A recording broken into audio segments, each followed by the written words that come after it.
കൈകൾ വീശി ആമേൻ ആമേൻ യേശുനാഥാ ആമേൻ ആമേൻ ദൈവപുത്ര ആമേൻ ആമേൻ സർവശക്ത നിത്യപിതാവേ ആമേൻ ആമേൻ യേശുനാഥാ ആമേൻ ആമേൻ ദൈവപുത്ര ആമേൻ ആമേൻ സർവശക്ത നിത്യപിതാവേ സ്തുതിക്കട്ടെ ഹല്ലേലൂയ ഹല്ലേലൂയ ഹല്ലേലൂയ ആമേൻ ആമേൻ യേശുനാഥാ ആമേൻ ആമേൻ ദൈവപുത്ര ആമേൻ ആമേൻ സർവശക്ത നിത്യപിതാവേ ആമേൻ ആമേൻ യേശുനാഥാ ആമേൻ ആമേൻ ദൈവപുത്ര ആമേൻ ആമേൻ സർവശക്ത നിത്യപിതാവേ.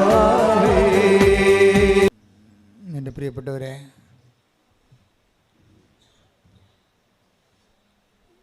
ഉടമ്പടി എപ്പോഴും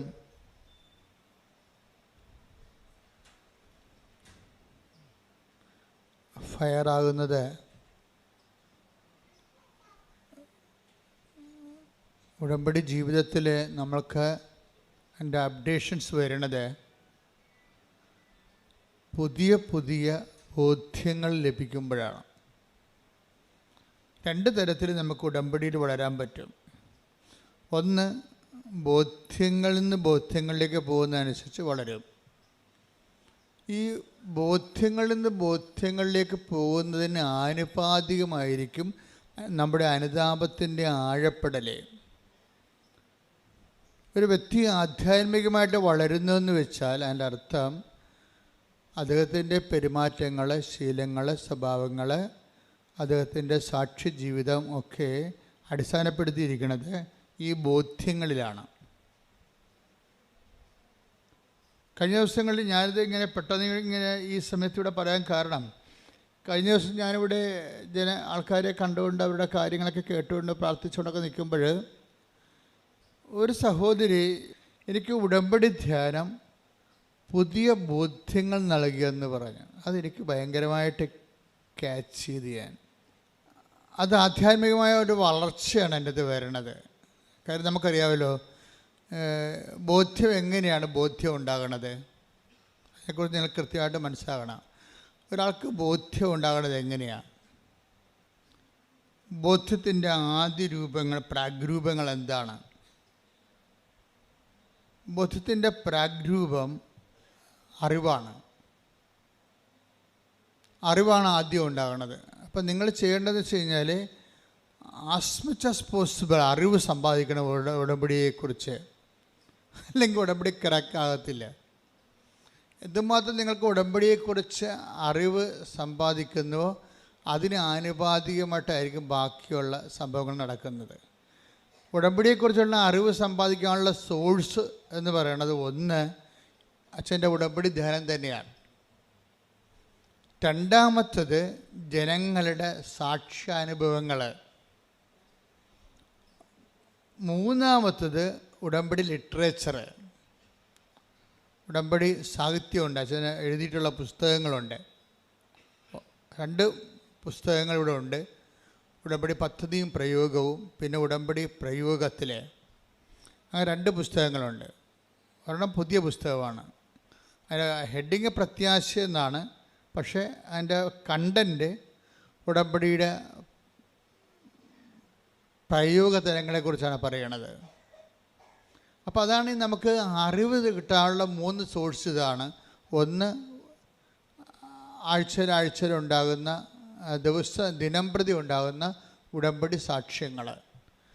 ഉടമ്പടി സാക്ഷ്യങ്ങളുടെ പ്രത്യേകത എന്ന് വെച്ച് കഴിഞ്ഞാൽ അതിൻ്റെ ഒരു പ്രത്യേകത ഒരു മനുഷ്യൻ ഈ ജീവിതത്തിൽ അനുഭവിക്കാവുന്ന ഓൾമോസ്റ്റ് ഓൾ ആയിട്ടുള്ള എല്ലാ വിഷയങ്ങളെയും അഡ്രസ്സ് ചെയ്യുന്നു എന്നുള്ളതാണ് ഉടമ്പടിയുടെ ഏറ്റവും വലിയ വിജയം. എവറിത്തിങ്. ഒരു മനുഷ്യൻ്റെ ജീവിതത്തിൽ സംഭവിക്കാൻ സാധ്യതയുള്ള ഓൾമോസ്റ്റ് എവരിത്തിങ്, സൂര്യന് താഴെ ഭൂമിക്ക് മുകളിലുള്ള എല്ലാ സബ്ജക്റ്റും ഉടമ്പടി അഡ്രസ്സ് ചെയ്യും.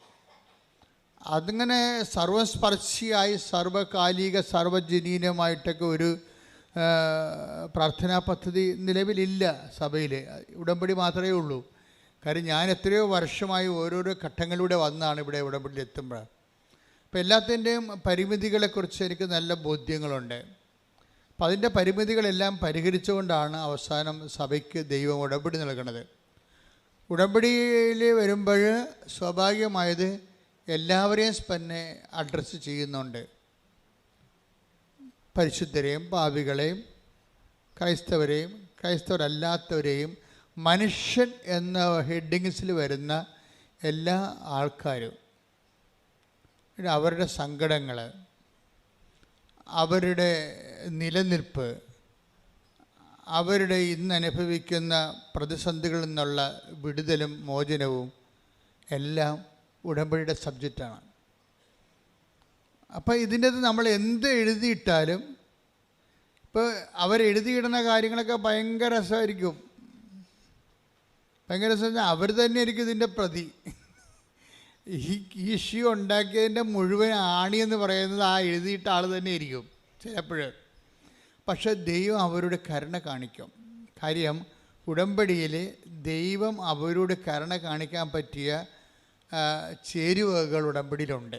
കാലാന്തരത്തിൽ ഉടമ്പടി അനുവർത്തിച്ച് വരുമ്പോൾ അവരിലേക്ക് ദൈവകൃപ ഒഴുകി വരാനുള്ള ഒത്തിരിയേറെ സാധ്യതകൾ ഉടമ്പടിയുണ്ട്. അതായത് ഈ സിംഗിൾ എഡ്ജല്ല ഈ പ്രെയർ, ഡബിൾ എഡ്ജാണ്. പിന്നെ ഇതിൻ്റെ അനുഷ്ഠാന വിധികളിലെല്ലാം വിശ്വാസ വളർച്ച വ്യക്തി കൈവരിച്ചുകൊണ്ടിരിക്കും. പക്ഷേ അത് നമ്മൾ ശ്രദ്ധിക്കേണ്ടത്, നിങ്ങൾ ഈ മതപരമായ ചടങ്ങുകൾ ഒത്തിരി ചെയ്തിട്ടുള്ള ആൾക്കാരാണ്, ക്രിസ്ത്യൻസ് ആയാലും നോൺ ക്രിസ്ത്യൻസ് ആയാലും. അപ്പം ചടങ്ങുകളൊക്കെ ചെയ്യണ പോലെ ഉടമ്പടി ഒരു ചടങ്ങാക്കിയാൽ വെളുക്കാൻ തേക്കണത് പാണ്ടാകാനുള്ള എല്ലാ സാധ്യതയുണ്ട്. അത് നമ്മൾ ചടങ്ങെന്ന് പറയുമ്പോൾ എന്താ വെച്ച് കഴിഞ്ഞാൽ, ചടങ്ങിന് വരുന്ന ഇപ്പോൾ ഒരു ഉദാഹരണത്തിന് ഞാൻ പറയാം. ഒരു ആചാരം നമ്മൾ പല പല ആചാരങ്ങൾ ചെയ്യത്തില്ലേ. ഇപ്പം നമ്മൾ ആൾക്കാരെ കാണുമ്പോൾ സ്തുതി പറഞ്ഞൊരു ആചാരമാണ്. പക്ഷേ നമ്മുടെ ചങ്കിൽ അവനെതിരെയുള്ള പകയാനുള്ളതെന്നുണ്ടെങ്കിൽ അത് അനാചാരമായി മാറും അല്ലേ. അതാ സാധനം. ഇപ്പം മനസ്സിലായില്ലേ കാര്യങ്ങൾ. അപ്പോൾ ദൈവത്തിൻ്റെ സന്നിധിയിലും ഒരു ആരാധന അർപ്പിക്കുമ്പോൾ ആരാധനയ്ക്ക് അനിപേക്ഷണീയമായിട്ടുള്ള ആത്മീയ അവസ്ഥകളുണ്ടാകണം. അല്ലെങ്കിൽ ഈ ആരാധന അരാജകത്വമായി മാറും. അതെപ്പോഴും ഇപ്പം ഉടമ്പടി എപ്പോഴും ചെയ്യണത്, ഈ ആരാധിക്കുന്ന വ്യക്തിയെ അയാൾക്ക് ആ ആരാധനയ്ക്ക് സ്യൂട്ടബിളായിട്ടുള്ള ആധ്യാത്മികതയിലേക്ക് അയാളെ കൊണ്ടുവരും. അതാണ് ഇതിൻ്റെ അനുഷ്ഠാനവും ആധ്യാത്മികതയും തമ്മിലുള്ള ബന്ധം. ഒത്തിരി അനുഷ്ഠാനങ്ങൾ ഉടമ്പടിയിലുണ്ട്. ഉപ്പുണ്ട്, അതൊരനുഷ്ഠാനമാണ്. ഉടമ്പടി തൈലമുണ്ട്, ഉടമ്പടി കാശുരൂപമുണ്ട്. ഇതെല്ലാവരും ഉപയോഗിക്കണില്ലേ. പക്ഷേ എല്ലാവരും ഉപയോഗിക്കുന്നുണ്ടെങ്കിൽ എന്തുകൊണ്ടാണ് ചില ആൾക്കാർക്ക് 99 മാർക്ക്, ചിലർക്ക് 60 മാർക്ക്, ചിലർക്ക് 30 മാർക്ക്, ചിലർക്ക് പരീക്ഷ എഴുതിന് ഫീസ് കാശ് കയ്യിൽ നിന്ന് പോയിട്ടുള്ളവരുണ്ട്. അപ്പം ഈ ഉപ്പാണ്, നിങ്ങൾ ഉടമ്പടി ഉപ്പാണ് ഉപയോഗിക്കണത്, കാശുരൂപമാണ് ഉപയോഗിക്കണമെന്നല്ല പ്രശ്നം. ആരുപയോഗിക്കുന്നു എന്നുള്ളതാണ് പ്രശ്നം. ആരുപയോഗിക്കുന്നു. കാര്യം നിങ്ങൾ ഒരു 3 പേരാണ് ഉടമ്പടി ഉപ്പ് ഉപയോഗിക്കണമെങ്കിൽ 3 റിസൾട്ടാണ് വരണത്, ഒരു റിസൾട്ടല്ല. 3 പേര് ഉടമ്പടി ഉപ്പ് ഉപയോഗിക്കുന്നത്, അതിൽ 3 പേര് ഉടമ്പടി കാശ് ഉപയോഗിക്കുന്നുണ്ടെങ്കിൽ 3 റിസൾട്ടാണ് വരണത്. ചിലക്ക് ഒരു 99% റിസൾട്ട് വരും, ചിലക്ക് 70% റിസൾട്ട് വരും, ചിലക്ക് 30% റിസൾട്ട് വരും. ഒരു റിസൾട്ടും വരാതെ ഒരിക്കലും വരത്തില്ല. കാര്യത്തിൽ അവൻ ഒരു ഉടമ്പടി എടുക്കാൻ വേണ്ടി വരുമ്പോൾ തന്നെ ഒരു ബേസിക് മാർക്ക് അവന് കിട്ടിയിട്ടുണ്ടെന്ന് അർത്ഥം. അല്ലെങ്കിൽ ദൈവം ഉടമ്പടി എടുപ്പിക്കത്തില്ലല്ലോ. ദൈവം ഉടമ്പടി എടുപ്പിക്കുന്നത് വെച്ച് കഴിഞ്ഞാൽ ദൈവവുമായിട്ടല്ലേ ബന്ധം. അല്ലാതെ നിങ്ങൾ കൊണ്ടുവന്ന് നേർച്ച കിട്ടിയിട്ട് പോണ പോലെ വല്ല അഭ്യാസമല്ലല്ലോ ഇത്. നിങ്ങളൊരു ബയലാറ്ററൽ എഗ്രിമെൻറ്റിലേക്ക് ഏർപ്പെടുകയാണ്. അപ്പോൾ അതർ കക്ഷി എന്ന് പറയുന്നത് ദൈവമാണ്. ആ ദൈവവുമായിട്ട് നിങ്ങളൊരു എഗ്രിമെൻറ്റിലേക്ക് വരികയാണ്. അപ്പോൾ അങ്ങനെ ഒരുമാതിരിപ്പെട്ട ഒരു 10 പേര് കൃപാസനത്തിൽ വന്നാൽ ആരാ ഉടമ്പടി എടുക്കണത്? 4 പേരെ ഉടമ്പടി എടുക്കത്തുള്ളൂ, 6 പേര് പോകും. നിങ്ങൾ കണ്ടിട്ടില്ലേ? പോണം കണ്ടിട്ടില്ലേ? ഞങ്ങൾക്കറിയാത്. 10 പേര് കൃപാസനം ചവിട്ടിയാൽ അതിനകത്ത് 6 പേര് അപ്പം തന്നെ പോകും. പ്രാർത്ഥിച്ചിട്ട് പോകാമെന്ന് പറയും. അല്ലെങ്കിൽ കൂടെ ഉള്ളവരെ തോണ്ടും, മാന്തും. അമ്മ പോകാം, അമ്മ പിന്നെ വരാം, അടുത്ത ദിവസം വരാമെന്ന് പറയും. അവർക്ക് കാര്യത്തിൽ അവർ കോൺഫറായിട്ടില്ല ഉടമ്പടിയിലേക്ക്. പക്ഷെ അമ്മയെ ദൈവം വിളിച്ചിട്ടുണ്ട്.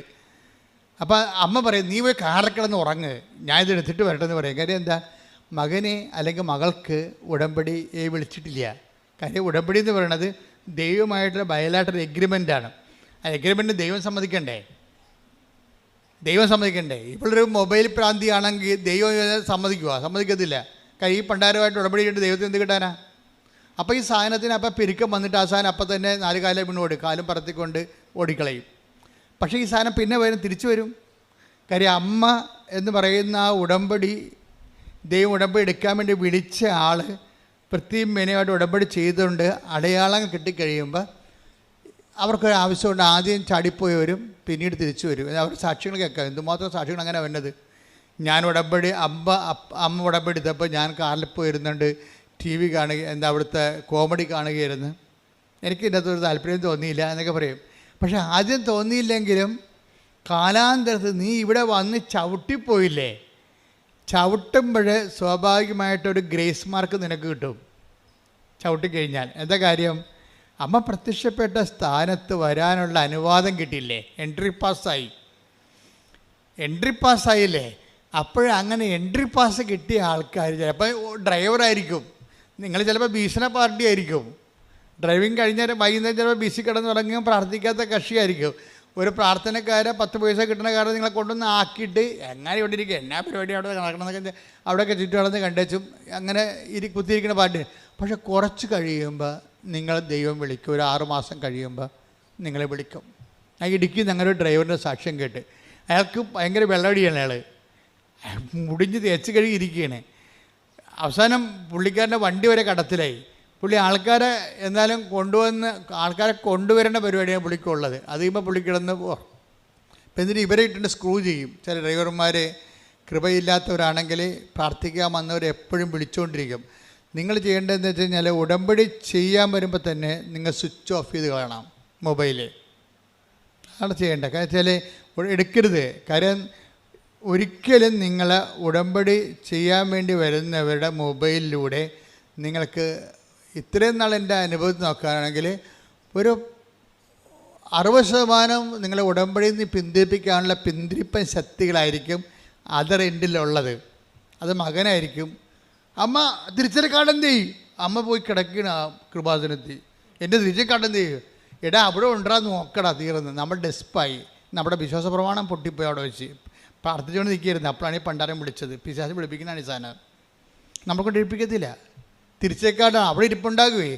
അവനെന്നും പണ്ട് മുതൽ അവൻ്റെ കളസം വരെ നമ്മൾ 35 വയസ്സായാലും നമ്മൾ എടുത്തു കൊടുക്കണം. അത്ര ഒരു സാധനത്തിന് നിങ്ങൾ വളർത്തിക്കൊണ്ട് വന്നിരിക്കുന്നത്. നിങ്ങൾക്ക് പണിയാണത് ശരിക്കും.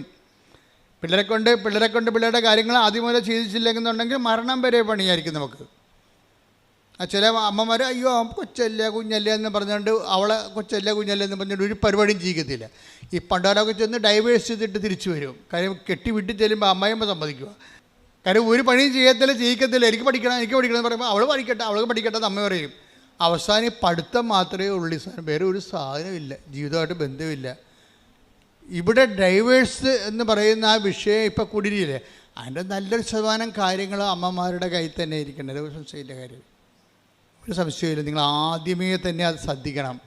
അല്ലെങ്കിൽ ഇനിയുള്ള സമയം പ്രാർത്ഥിക്കാനും പിന്നെ ശാസിക്കാൻ കഴിയണം. അപ്പനും അമ്മയും ആകുമ്പോൾ ഈശോ എന്താണ് നീ ഞങ്ങളോട് ഇങ്ങനെ കാണിച്ചതെന്ന് ചോദിച്ചില്ലേ. ഏത് ഈശോയാണെന്ന് ദൈവമാണെന്ന് പറഞ്ഞിട്ട് കാര്യമില്ല. അമ്മയുടെ ഡ്യൂട്ടി ചെയ്യും. എന്താണ് ഈശോ നീ ഞങ്ങളോട് ഇങ്ങനെ ചെയ്തത്, ഞാനും നിൻ്റെ അപ്പനും കൂടി എന്തുമ്പോൾ നിന്നെ അന്വേഷിച്ചെന്ന് അറിയാമോ? അത് ശാസനയാണ്. ആ സംഭവം ശാസനയാണ്. അപ്പോൾ ദൈവപുത്രനാണെന്ന് അറിഞ്ഞാലും മാനുഷ്യമായ ഒരു ക്രമം തെറ്റിക്കഴിഞ്ഞാൽ ശാസിക്കാനുള്ള ബാധ്യത നമ്മൾക്കുണ്ട്. അത് ഏത് മക്കൾ അവളെ 2 പ്രസവിച്ചൊക്കെ 2 കുഞ്ഞുങ്ങളുണ്ടെങ്കിൽ പോലും അവളുടെ അപ്പനോട് വീട്ടുകാരോട് ചെയ്ത് ശരിയല്ല എന്നുണ്ടെങ്കിൽ ശരിയല്ലെന്ന് നിങ്ങൾ പറയണം. അപ്പോഴാണ് നിങ്ങൾ ദൈവത്തിൻ്റെ പക്ഷമാകണത്. അപ്പോൾ ചിലപ്പോൾ മകളുടെ സ്നേഹം നിങ്ങൾക്ക് പോകുമായിരിക്കും. എൻ്റെ മക്കളെ ഒരു കഥയുമില്ലാത്ത കാര്യമാണിത്. നമ്മൾ പലരുടെയും സ്നേഹത്തിന് പോകാതിരിക്കാൻ വേണ്ടി നിങ്ങൾ ഒത്തുതീർപ്പ് തയ്യാറാകുമ്പോൾ ഔട്ടാകണത് ദൈവമാണ്.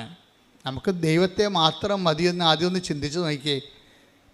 ദൈവത്തെ മാത്രം മതി, ഞാൻ ദൈവത്തിൻ്റെ കൂടെ നിൽക്കും, അതിനാൽ ബാക്കി ആർക്കും ഒരു പരിധി കഴിഞ്ഞാൽ വേറെ ആർക്കും വാല്യൂ ഇല്ല.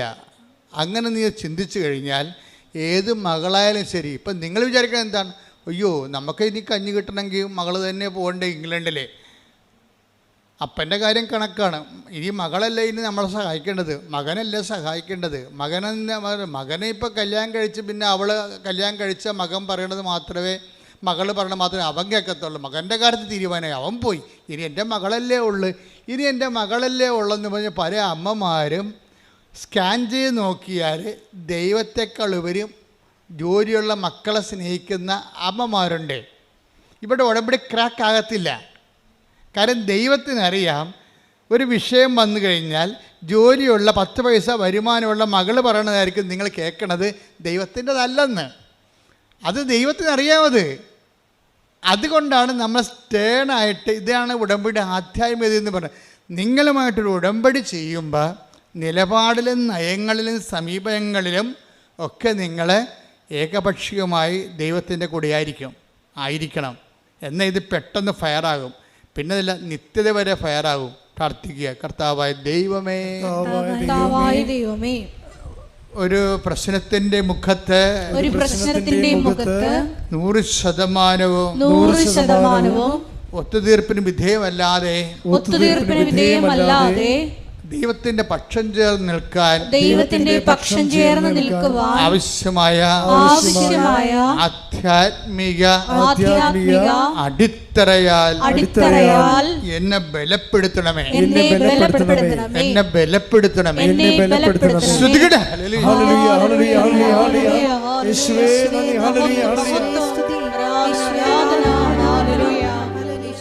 ഇപ്പൊ ഫസ്റ്റ് ബോധ്യം ഞങ്ങൾക്ക് കൈമാറി തന്നു. എന്താണ് കാര്യം? ഒത്തുതീർപ്പിന് വിധേയമാകാത്ത നിലപാടുകൾ ദൈവബന്ധത്തിൽ നീ ഉടമ്പടി എടുത്തു കഴിയുമ്പോൾ പിന്നെ എന്താണ്? ഒത്തുതീർപ്പിന് മകളുടെ ശമ്പളവും നമുക്ക് നാളെ നക്കാപ്പിച്ച 10 പൈസ കിട്ടുന്ന വരുമാനം അടഞ്ഞു പോയെന്ന് കണ്ടു കഴിഞ്ഞാലും ദൈവമായിട്ട് റിലേഷനിൽ ഒത്തുതീർപ്പിന് വിധേയമാകാത്ത നിലപാടുകൾ, അതാണൊരു ബോധ്യമെന്ന് പറയണത്. അപ്പോൾ ദൈവം പിന്നെ നമ്മുടെ മുഴുവൻ ഉത്തരവാദിത്തങ്ങൾ ദൈവം നോക്കേണ്ടതാണ്, നോക്കാൻ ബാധ്യസ്ഥമായി തീരും. കാര്യം നമ്മൾ നിലപാടെടുത്തിരിക്കുകയാണ്. അപ്പോൾ റിസ്ക് എപ്പോഴും ദൈവത്തിൻ്റെ കയ്യിലായി സംഭവം. ഇനിയിപ്പോൾ ദൈവം കൈവിടാൻ കുഴപ്പമില്ല, എൻ്റെ മകളുടെ ശമ്പളം ഉണ്ടല്ലോ. നമ്മൾ പല ആൾക്കാരോടും ഒത്തുതീർക്കണമെന്ന് വെച്ചാൽ അവരുടെ സാമ്പത്തിക സ്രോതസ് നോക്കിയിട്ടാണ് ഒത്തുതീർപ്പിന് തയ്യാറാണ്.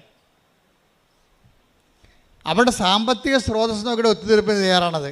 ഏത് സമയത്ത് ഈ സാധനത്തെ കട്ട് ചെയ്യുമെന്ന് അവർക്ക് മനസ്സിലാക്കണം. നിങ്ങളെ സഹായിക്കുന്നവരും നിങ്ങളെ സന്ധിക്കുന്നവർക്കും നിങ്ങളുടെ നിലപാടിനെക്കുറിച്ച് ധാരണയുണ്ടാകണം. എന്താണ്? ദൈവത്തിൻ്റെ വഴികളിൽ നിന്നല്ലെങ്കിൽ ഈ സാധനം കട്ടാകാൻ സാധ്യതയുണ്ടെന്ന് പറഞ്ഞു. അപ്പോഴത്തെ എന്താ വെച്ചാൽ നമ്മുടെ ഉദ്ദേശം എന്താണ്? ദൈവത്തെ പഠിപ്പിക്കുക എന്ന ഉദ്ദേശം.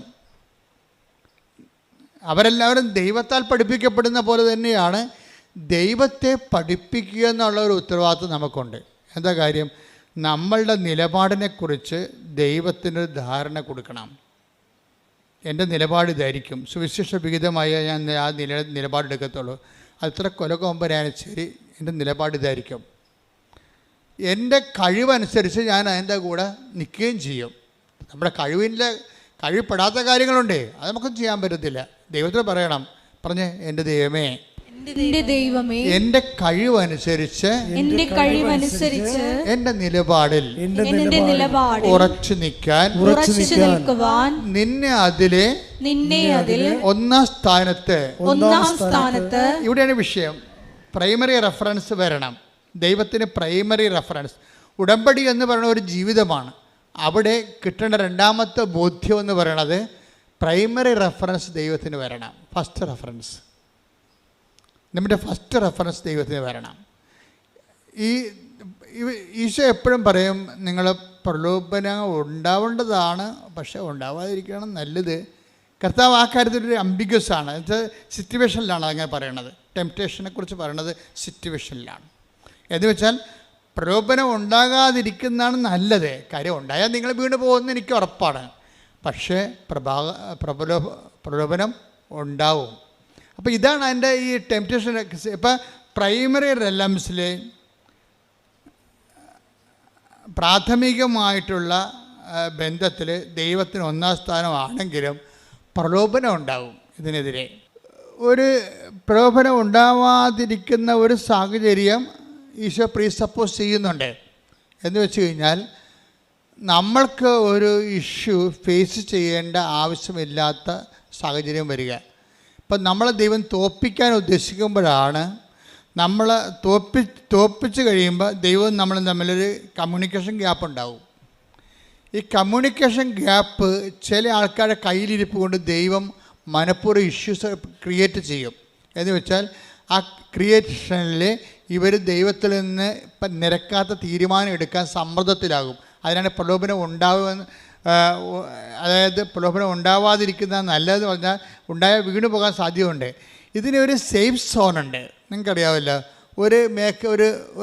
ഒരു ടൈം കഴിഞ്ഞാൽ നമ്മുടെ ഉപഗ്രഹങ്ങളൊക്കെ നമ്മൾ വിക്ഷേപിക്കത്തില്ലേ, അപ്പോൾ അതിൻ്റെ അറ്റ്മോസ്ഫിയർ കഴിഞ്ഞാൽ പിന്നെ അത് ലൈറ്റ് വെയിറ്റ് ആയിട്ടിരിക്കും. അതുവരെ നമ്മൾ റോക്കറ്റ് കത്തിച്ചുകൊണ്ടേ ഇരിക്കണം. ഓരോരോ തിന്മകളും പാപത്തിനെതിരെയുള്ള പോരാട്ടങ്ങൾ നടത്തിക്കൊണ്ടിരിക്കണം.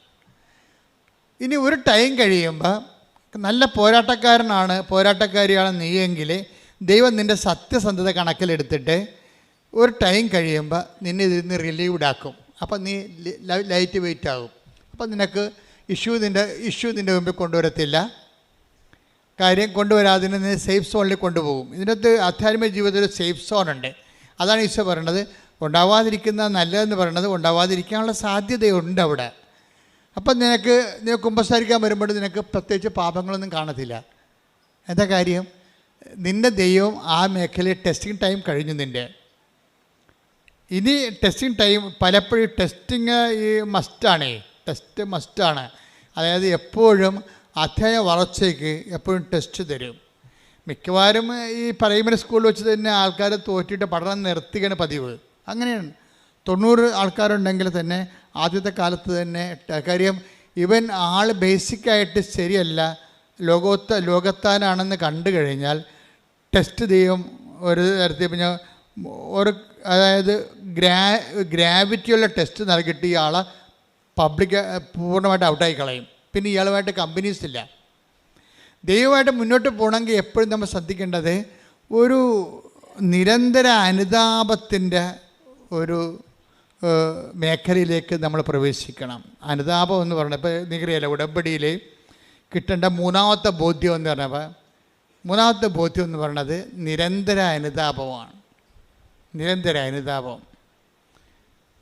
അനുതാപം എന്നല്ല, നിരന്തര അനുതാപം. ഇപ്പം നിങ്ങളിപ്പോൾ ഒരു ധ്യാനം കൂടി അപ്പോഴൊന്ന് അനുദപിച്ചു, കുറച്ച് മുങ്ങി കുമ്പസാരിച്ച് കുർബാന സ്വീകരിച്ചു, അങ്ങനെ പിന്നെ കുറച്ച് നാൾ ഇങ്ങനെ നല്ല വെള്ളം ചവഞ്ഞ് നടന്നു, നിലച്ചായത്ത് വീഴുന്ന കുറുക്കനെ പോലെ നടന്നു. മഴ പെയ്യുമ്പോൾ പിന്നെ പെയിൻ്റ് എല്ലാം പോയി പഴയ കുറുക്കനായി. അങ്ങനെയല്ലേ ധ്യാനങ്ങളിലേക്ക് സഞ്ചരിക്കുന്ന ജീവികളെ കണ്ടാൽ മനസ്സിലാവും.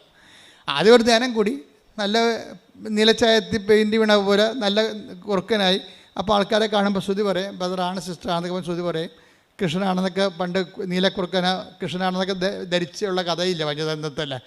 പക്ഷെ മഴ പെയ്ത് കഴിയുമ്പോൾ ഇഷ്യൂ ഉണ്ടായി കഴിയുമ്പോൾ പെയിൻറ്റ് പോകും. എന്ന് പറഞ്ഞാൽ ഒരു ഉദാഹരണം ഞാൻ പറയാം. ഒരു ദിവസം ഇവിടെ പ്രസംഗിച്ചുകൊണ്ടിരിക്കുന്ന ഒരു ബ്രദർ അടിപൊളി പ്രസംഗം കഴിഞ്ഞപ്പോൾ എൻ്റെ അടുത്ത് വന്ന് അതിൻ്റെ പ്രസംഗത്തിൻ്റെ കൂലിയൊക്കെ വാങ്ങിച്ചുകൊണ്ട് പുള്ളി പോയി.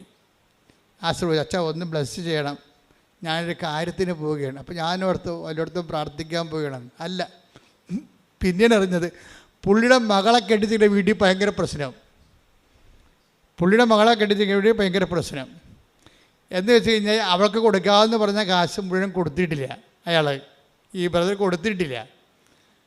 കൊടുക്കാതിരുന്നതിൻ്റെ കാരണം വെച്ച് കഴിഞ്ഞാൽ ഇത് വെച്ചുകൊണ്ട് തന്നെ പൈസ പറഞ്ഞ് ചേർത്ത ഷെയർ എല്ലാം കൊടുക്കാതെ വിടുന്നതിൻ്റെ ഉദ്ദേശം ഇവിടെ ഉള്ളിലൊരു രഹസ്യ അജണ്ട ഉണ്ട്. കാര്യം കുറച്ച് കഴിയുമ്പോൾ ഇവൾ പ്രസവിക്കാൻ വേണ്ടി വരുമ്പോൾ അപ്പോൾ കാശ് വേണ്ടേ, അപ്പോൾ അവൾക്ക് കൊടുക്കാനുള്ള കാശ് പ്രസവരക്ഷയും കൊച്ചിൻ്റെ ജ്ഞാനസ്ഥാനവും എല്ലാം കൂടി എടുത്തിട്ട് മുടക്കാൻ വേണ്ടി അവർ സാമ്പത്തികമായ കളിയാണ് ശരിക്കും പറഞ്ഞാൽ. എന്നാലും പിന്നെ ബാക്കി പൈസ കൊടുക്കാറുണ്ട്. അപ്പം മുറുമുറുപ്പ് ഇടയ്ക്ക് കെട്ടിച്ച് വിട്ട വീട്ടിൽ എപ്പോഴും മുറുമുറുപ്പുണ്ടാവും. ബദറാണ് അച്ഛനൊരു കാര്യമൊന്നുമില്ല. പാപത്തിൻ്റെ സാഹചര്യങ്ങളെ ഇവർ ആധ്യാത്മ ജീവിതം ഒന്ന്, പ്രായോഗിക അനുദിന ജീവിതം വേറെ രണ്ടായിട്ട് വരും. അങ്ങനെ അത് നിങ്ങൾ ഉടമ്പടിക്കാർ ശ്രദ്ധിക്കണം. ഈ കയ്യാങ്കളികളെല്ലാം ദൈവം വളരെ കൃത്യമായിട്ട് വാച്ച് ചെയ്തുകൊണ്ടിരിക്കുകയാണ്. ഇയാൾ എന്താണ് പൈസ സ്ത്രീധനം കുറച്ചാണ് കൊടുത്തിരിക്കണത്, അതുകൊണ്ട് അവിടെ ഇഷ്യൂ ഉണ്ട്. അവിടെ ഇഷ്യൂ ഉണ്ടാകുമ്പോൾ ഇയാളുടെ ഉദ്ദേശം എന്താണ്? കുറച്ച് കഴിയുമ്പോൾ ഒന്ന് പ്രസവിച്ച് കഴിയുമ്പോൾ നാട്ടുകാരുടെ മുമ്പിൽ പ്രസവിച്ച് കൊച്ചിനെ കെട്ടിച്ചില്ലെന്ന് ചോദിച്ചാൽ വായടച്ച് കെട്ടിച്ച് അവൾ പ്രസവിച്ചില്ലേ, പ്രസവിച്ച് തീർന്ന്. അപ്പോൾ അപ്പനും അമ്മയും കൂടി തന്ത്രപൂർവ്വം മകളെ കെട്ടിക്കുകയും ചെയ്യും, മകളെ പ്രസവിപ്പിക്കുകയും ചെയ്യും, നാട്ടുകാരുടെ മുമ്പിൽ നല്ല പിള്ള ചമയും ചെയ്യും. എന്നിട്ട് പൈസ മൊത്തം അവിടെ കൊടുത്തിട്ടില്ല. അത് കാരണം അവിടുന്ന് ഇഷ്യൂ. എന്തിനാണ് കൊടുക്കാത്തതിൻ്റെ കാരണം എന്താണ്? ഇന്നലെ നാളെ ഇടിയുണ്ടാക്കി അവളെ ഇവിടെ തള്ളി പുറത്താക്കുമെന്നറിയാം. അവർ തള്ളി പുറത്താക്കാനാണ് അവർ ആഗ്രഹിക്കണത്. എന്തിനാണ്? ഇവിടെ കൊണ്ടുവന്ന് എടുത്തിട്ട് വേല എടുപ്പിച്ച് തിന്നണം. അതാ പ്രശ്നം. അപ്പോൾ ഈ ആൾക്കാർ ഉടമ്പടി എടുത്തുള്ള അവസ്ഥ എന്തായിരിക്കും? ഇത് ഒറ്റടക്കം പോകത്തില്ല. ഞാനുള്ള കാര്യം പറയുകയാണ്. അപ്പം മനസ്സിൽ എന്താണ്? അതുകൊണ്ടാണ് ഈശോ ചോദിക്കുന്നത്, വാട്ട് സ്പിരിറ്റ് ലീഡ്സ് യു. ഉടമ്പടി അഡ്രസ്സ് ചെയ്യണ പാപത്തെ അല്ല, ഉടമ്പടി അഡ്രസ്സ് ചെയ്യണത് അനുതാപത്തെയാണ്. അനുതാപം ബേസിക്കായിട്ട് അനുദിന അപ്പവും നിത്യജീവനുമായിട്ട് ബന്ധപ്പെട്ടതാണ്. അനുതാപം എന്ന് പറയുമ്പോൾ നിങ്ങൾ ഈ ഭൂമിയിൽ അനുതപിച്ച് ദൈവത്തിന് എന്ത് കിട്ടാനാണ്? അനുതാപത്തിന് എപ്പോഴും ഒരു ഇറ്റേണൽ ലൈഫായിട്ടൊരു കണക്ഷനുണ്ട് അനുതാപത്തിന്. അനുതാപം ആവശ്യമുള്ള ആൾക്കാരെക്കുറിച്ച് എന്തിനാണ് ഈശോ അങ്ങനെ പറയണത്? അപ്പോൾ എന്തിനാണ് അനുദപിക്കണത്? ശരിക്കും പറഞ്ഞാൽ അനുദപിക്കണത് നിത്യജീവനിലേക്കുള്ള യാത്രയുടെ ഒരു പ്രീ റെക്വിസിറ്റായിട്ടാണ് റിപ്പൻഡൻസ് വരണത്. എന്ന് വെച്ച് കഴിഞ്ഞാൽ നമുക്ക് നിത്യജീവനിലേക്കുള്ള ദൈവത്തിലേക്കുള്ള യാത്രയുടെ ഒരു മുൻ ആവശ്യമായിട്ടാണ് അനുതാപം. അല്ലാതെ നിങ്ങൾക്ക് IELTS പാസ്സാകാനല്ല അനുതാപം. ഇവിടെ പല ആൾക്കാരും അനുദപിക്കുന്നുണ്ടേ. അപ്പോൾ അത് പാകിസ്ഥാനിലെ വെടിനിർത്തൽ പോലെ ആകുമെന്നേ ഉള്ളൂ. എന്ന് വെച്ചാൽ തൽക്കാലം ഒരു സംഭവം വീട് വെച്ചു, അനുതാപം തീർന്നു, പിന്നെ പഴയ പണ്ടാരമായി മാറും. ആ വീട്ടിൽ ഒരുമാതിരിപ്പെട്ട ആരും കിടത്തി പുറപ്പിക്കത്തില്ല. പണ്ട് വിരുന്നുകാരെങ്കിലും വരുമായിരുന്നു. വീട്ടുകാർ ചിലപ്പോൾ അവരുടെ കുടുംബത്തിലുള്ളവർ തന്നെ ഇത്തിരി പൈസ കുറവ് ആൾക്കാരില്ലേ. പണ്ട് ഇവരെല്ലാം കൂടി ഒരുമിച്ച് നിന്നൊക്കെ ജീവിച്ചൊക്കെ ഒരുമിച്ച് മുറിക്കിടന്ന് ഉറങ്ങിയതാണ്. ഇപ്പോൾ ഇവർക്ക് കൊട്ടാരം പോലെ ഒരു 5-8 മുറി വീട് വെച്ചിരിക്കുകയാണ്. ഇപ്പോഴെന്താണ്? അവിടെ സ്റ്റാറ്റസ് ചേഞ്ച് ചെയ്ത് ഇപ്പം അതിനേക്കാൾ താഴ്ന്ന നിലവാരത്തിൽ ജീവിക്കുന്നവർക്ക് ഇവർക്ക് പുച്ഛമാണ്. എന്നിട്ട് ഈ പണ്ടാരം ഉടമ്പടിയാണെന്ന് പറഞ്ഞ് സാക്ഷ്യം പറഞ്ഞ് നടക്കുകയാണ്. ഇതാണ് പ്രശ്നം.